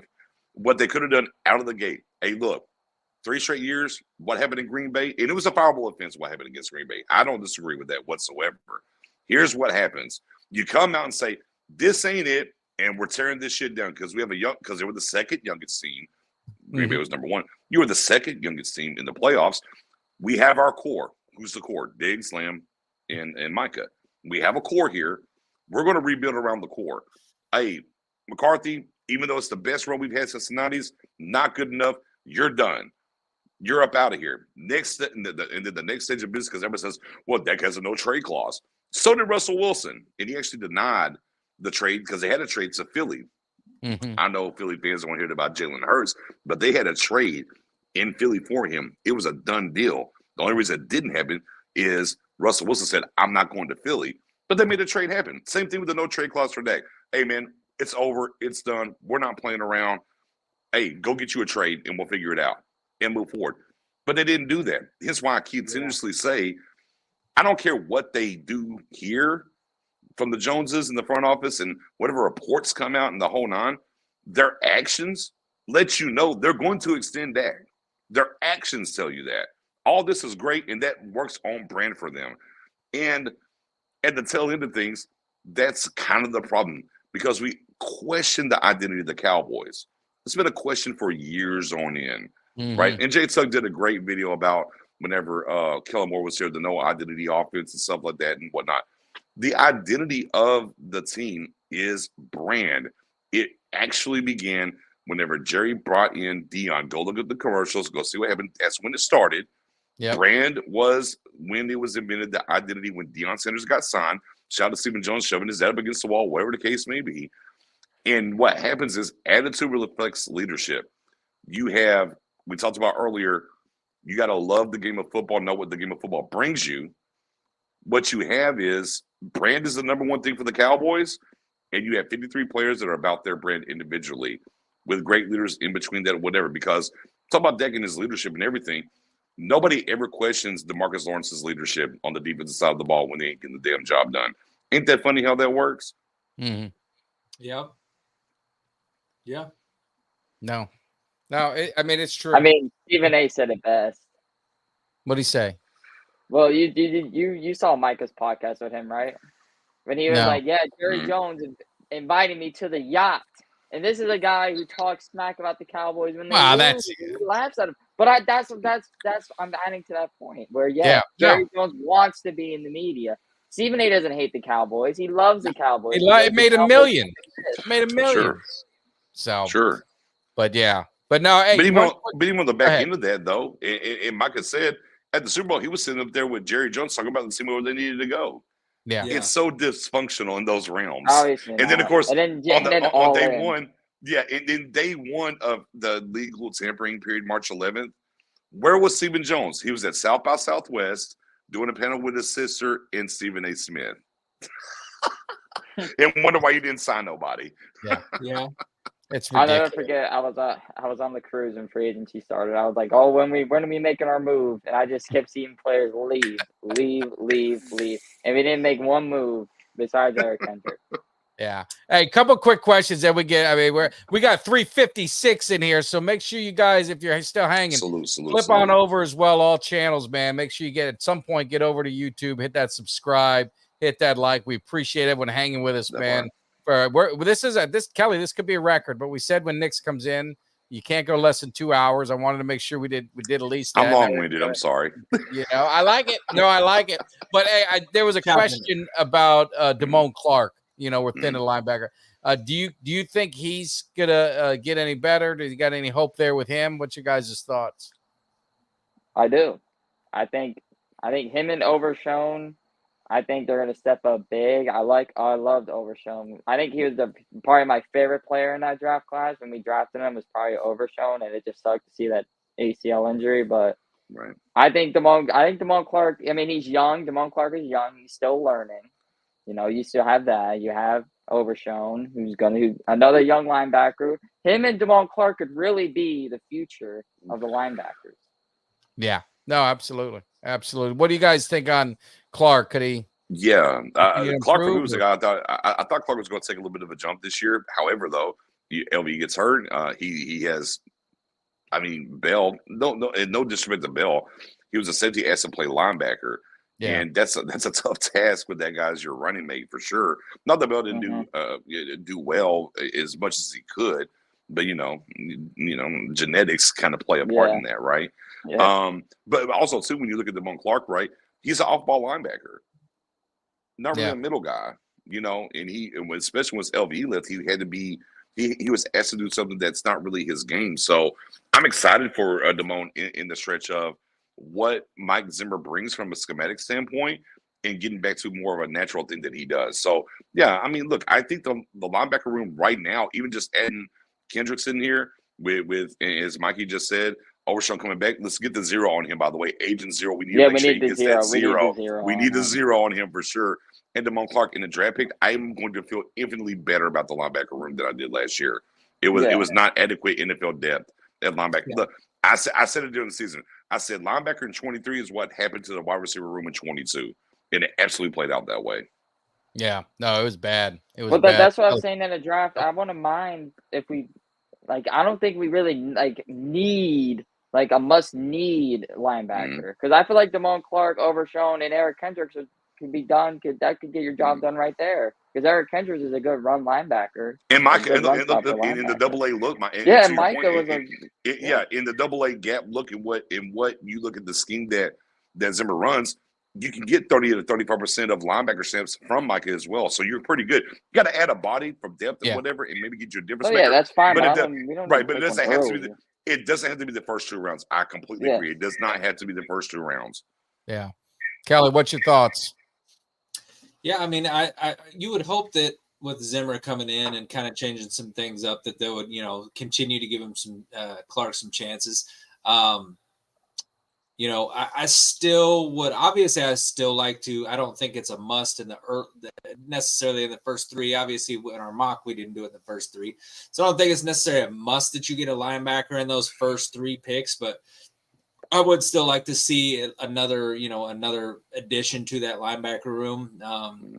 If nothing else, for some development, and and also in case somebody doesn't pan out, injury doesn't come back. I mean, we've seen a lot of times lately. How many times have we seen a guy coming back from a major injury that, Pollard doesn't exactly have the pop, the speed, the burst that he had the year before, big injury, so Overshown coming back. Not only was he a rookie last year, that's coming back from a major knee injury. So, there's a lot of things that still come into play with that, but yeah, I mean, the linebacker room is definitely, it's got potential, as it does have potential. And I do like to add the addition of Kendricks and stuff. So we'll see what happens. We'll be able to tell a lot more. And, when kind of OTAs start happening, the mini camps and that stuff. Hey, linebacker to keep a name on, Wallace, University of Kentucky.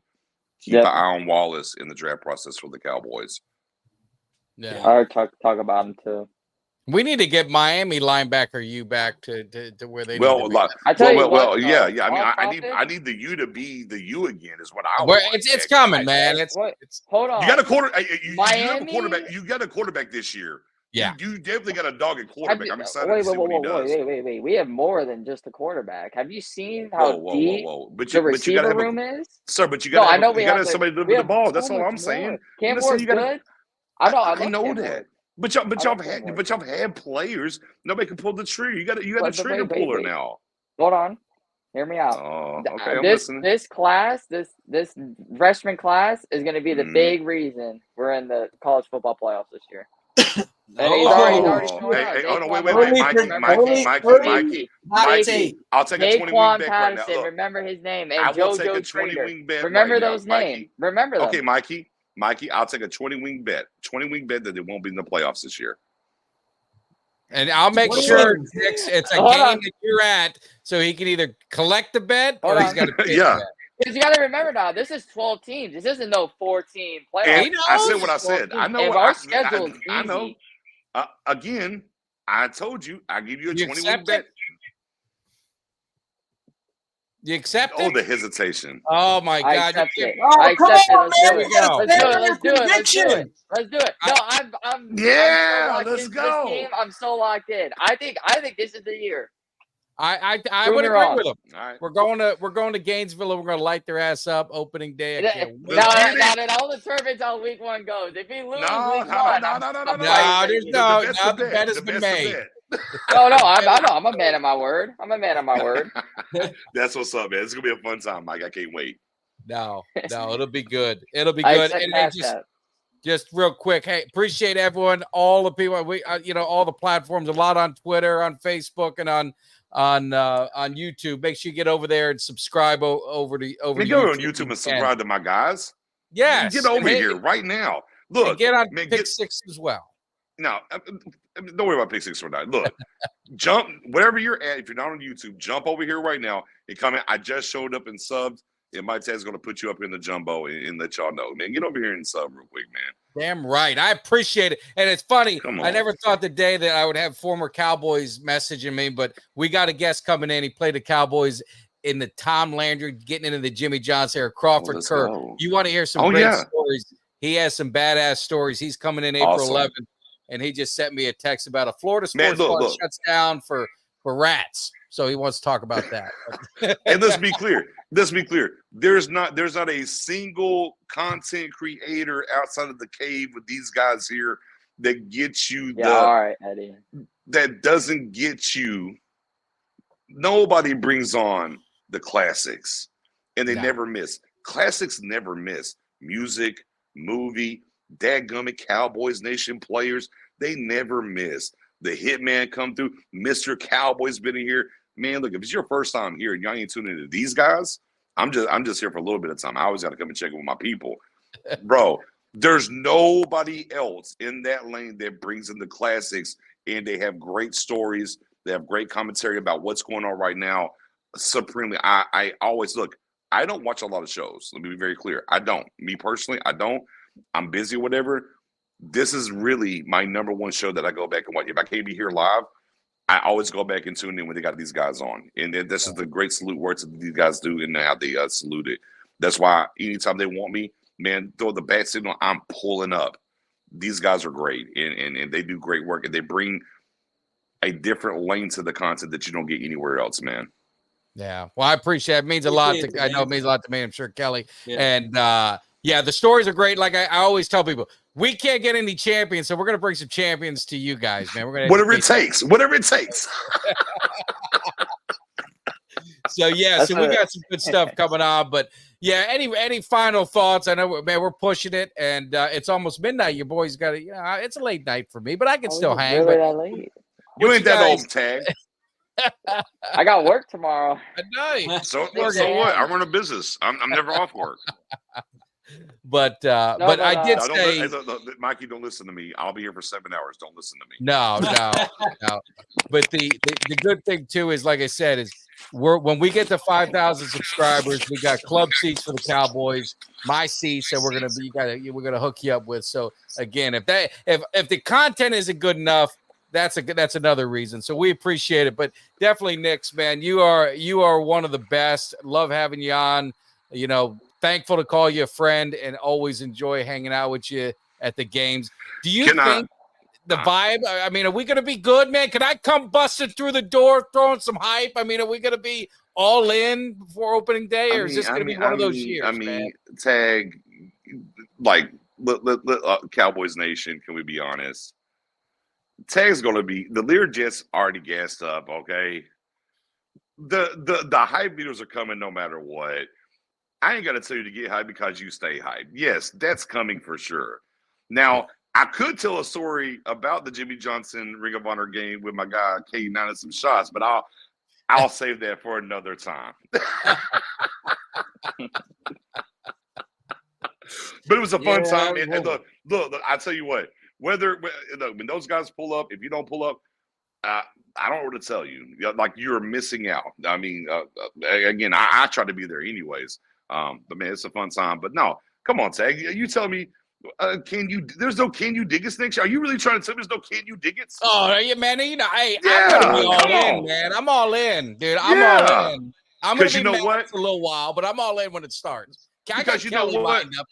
Look, right now, yeah, it's up and down, and we're in between the whole nine. But the one thing I know about Cowboys Nation and Jordan, what I absolutely love about not just us here, but everybody else in the building, hey, when week one gets here, man, we ride it on. It don't matter. It's tatted on me and Kelly for sure. Hey, man, we're gonna pull up. And look, and we'll let the chips fall where they may. We control what we can't control. But you know what? Man, we're going to have a fun time, and that's really what it's not just about the game on the field and this team that we root for. It's about the connections and how we move. And man, look. I said the same thing, Nix. I said, you know what? I said it earlier this week. I said, I remember back in the 5-11 season talking about, man, you know, Vinny Testaverde, he won some games with the Jets. He might be there. He put him up. He might come in and do something like so. If I could hype myself up over a Vinny Testaverde or, you know, a washed up old ass Keyshawn Johnson like me, he might still be able to catch, 80, 90 balls this year, get 1,200 yards. If I could hype myself up over that, or a Quincy Carter, man, he looked pretty good. He's a kind of a dual threat guy, you know, run the ball. I can get myself hyped up over them kind of players. Yeah, forget about it. I will say this. Tag, you know, you said the 5-11 seasons. Quick story for me, just my fandom and what happened. So during the 5-11 seasons, I was in Polk County, out there in Winter Haven. Yeah. So different era back then and how you had to watch games and do things. Now it doesn't matter. You ain't got to know where you get Cowboys games. It doesn't matter. You ain't got to go nowhere. But back then it wasn't quite the same. So there was a chain locally within Polk County called All-Star Bar and Grill. And back then, 2 big screens, a lot of small screens, whatever the case may be, right? But here's how they work the big screens. First come, first serve. And that's when Tampa was good. That's in the market when they actually won a Super Bowl during that stretch. So now, of course, back then, I'm on the East Coast. Games are at 1 o'clock. So I made sure I was there. I didn't care. Only way for me to watch the games as a poor man back then. I'm just 1,000 and I'm not really rich or nothing. But I mean, again, I had to do what I had to do back then. So, okay, they opened at 1. Man, I would show up at 12 and wait. I'll be the first person in line. Maybe the second, but it doesn't matter. 2 screens. I know I'm getting the Cowboys up there. Kind of been a little bit of following. Well, they kind of figured out what I was doing. So these efforts started showing up early. It got to a point within that 3-year stretch, I would show up at 10 a.m. and sit there till the doors opened. Now, granted, the doors opened at 12. So it was only a 2-hour wait. The game's come on at 1. But as I was first to the door, the Cowboys would show up, and it is what it is. And the one thing that pissed me off the most, the guy that particularly ran and owned the conglomerate, his ass went. I was so mad. I was mad just because I wasn't there. I wasn't mad for him. Good for him. I said, damn, man, that's great. And in that, before it shut down, Stephon, now he moved on or whatever. But back then, there's a picture of me and 5 guys for the game that Emmett broke the record. We had it on the big screen. I brought my Emmett jersey. We held it up to the pictures on the wall. Meanwhile, this guy, there was a Gator that he was with that played for the Gators. They were there. Met Jerry was in the club seat in the stadium back then when he broke the record. I was like, this fucker, damn it.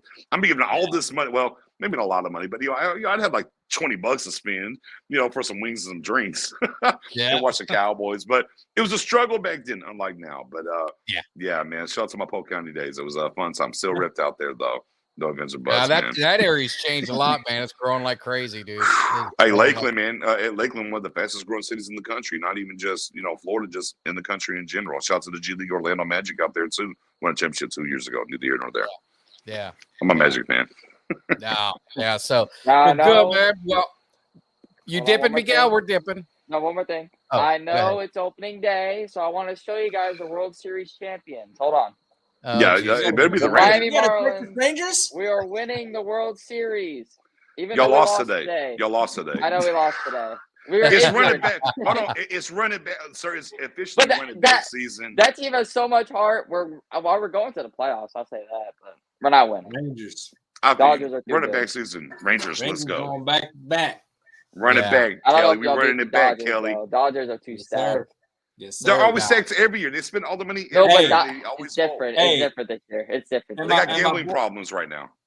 And my boy Josh Young, y'all know where he played at, right? My Talk boy about Josh it. Young. Talk about it. Yeah, baby. Texas Tech. Yeah, Y'all already wreck know. them. Wreck Heck 'em, them. baby. World champ. I love my Hey, man Josh, man. man, That's hey, my hey, boy. what's I it- love him. Yeah, I know that, man. I salute y'all, man, for having me over here. Anytime, man, shoot the bats out of the inbox, man. I'm always here for y'all. Appreciate Yeah, y'all no, guys. I appreciate it, man. We'll definitely do it again soon, man. Thank you. Thank you for having me. All right, see you, brother. Enjoy that tip, Mikey. I gotta get it set up. Take care, Nix. And then Kelly, you got any final thoughts? Nah, man, just ready to get the season rocking. You know, keep bringing these interviews, keep bringing these guys on the show like Nix. I don't know, it's going to be hard to top, man. This is a record for the show, by the way, Nix. It is. It's a record for the longest show for the Cowboys Cave, and so Nix is a part of it. Nix goes into the history books as always. Hey, my jersey. The man's out here he's a chef. He's out here spitting facts and bringing knowledge to Cowboys Nation. So we appreciate you coming on as always, man. And we're gonna have you back on real soon. So Salute, my guy. Appreciate you. No, we appreciate it. Like I said, we'll get out of here, but we do have some shows coming up in the next few weeks. We got Jay Tuck and Malik Rozier coming in to do some college Let's go. stuff. We got to get rolling for that and college football coming back on EA Sports. So that's going to be a lot of fun. So again, I'll be streaming out there on Twitch on that for sure. Oh yeah, You don't yeah. want to So we're that though. That for definitely, sure, and you then don't want to George Teague's coming into the house too. Oh, let's So, go, like- T. Let's and go. like I Protect that said, star. Crawford Kerr as well. So we got a lot of stuff going on. So we appreciate it. You guys have a good evening. Thank you so Good much. night, Make sure everybody. you guys hit that like, subscribe, share on your way out. Take care. Peace out, guys. I'll see you. Give me somebody that's hungry. Give me somebody that's hungry. I need somebody.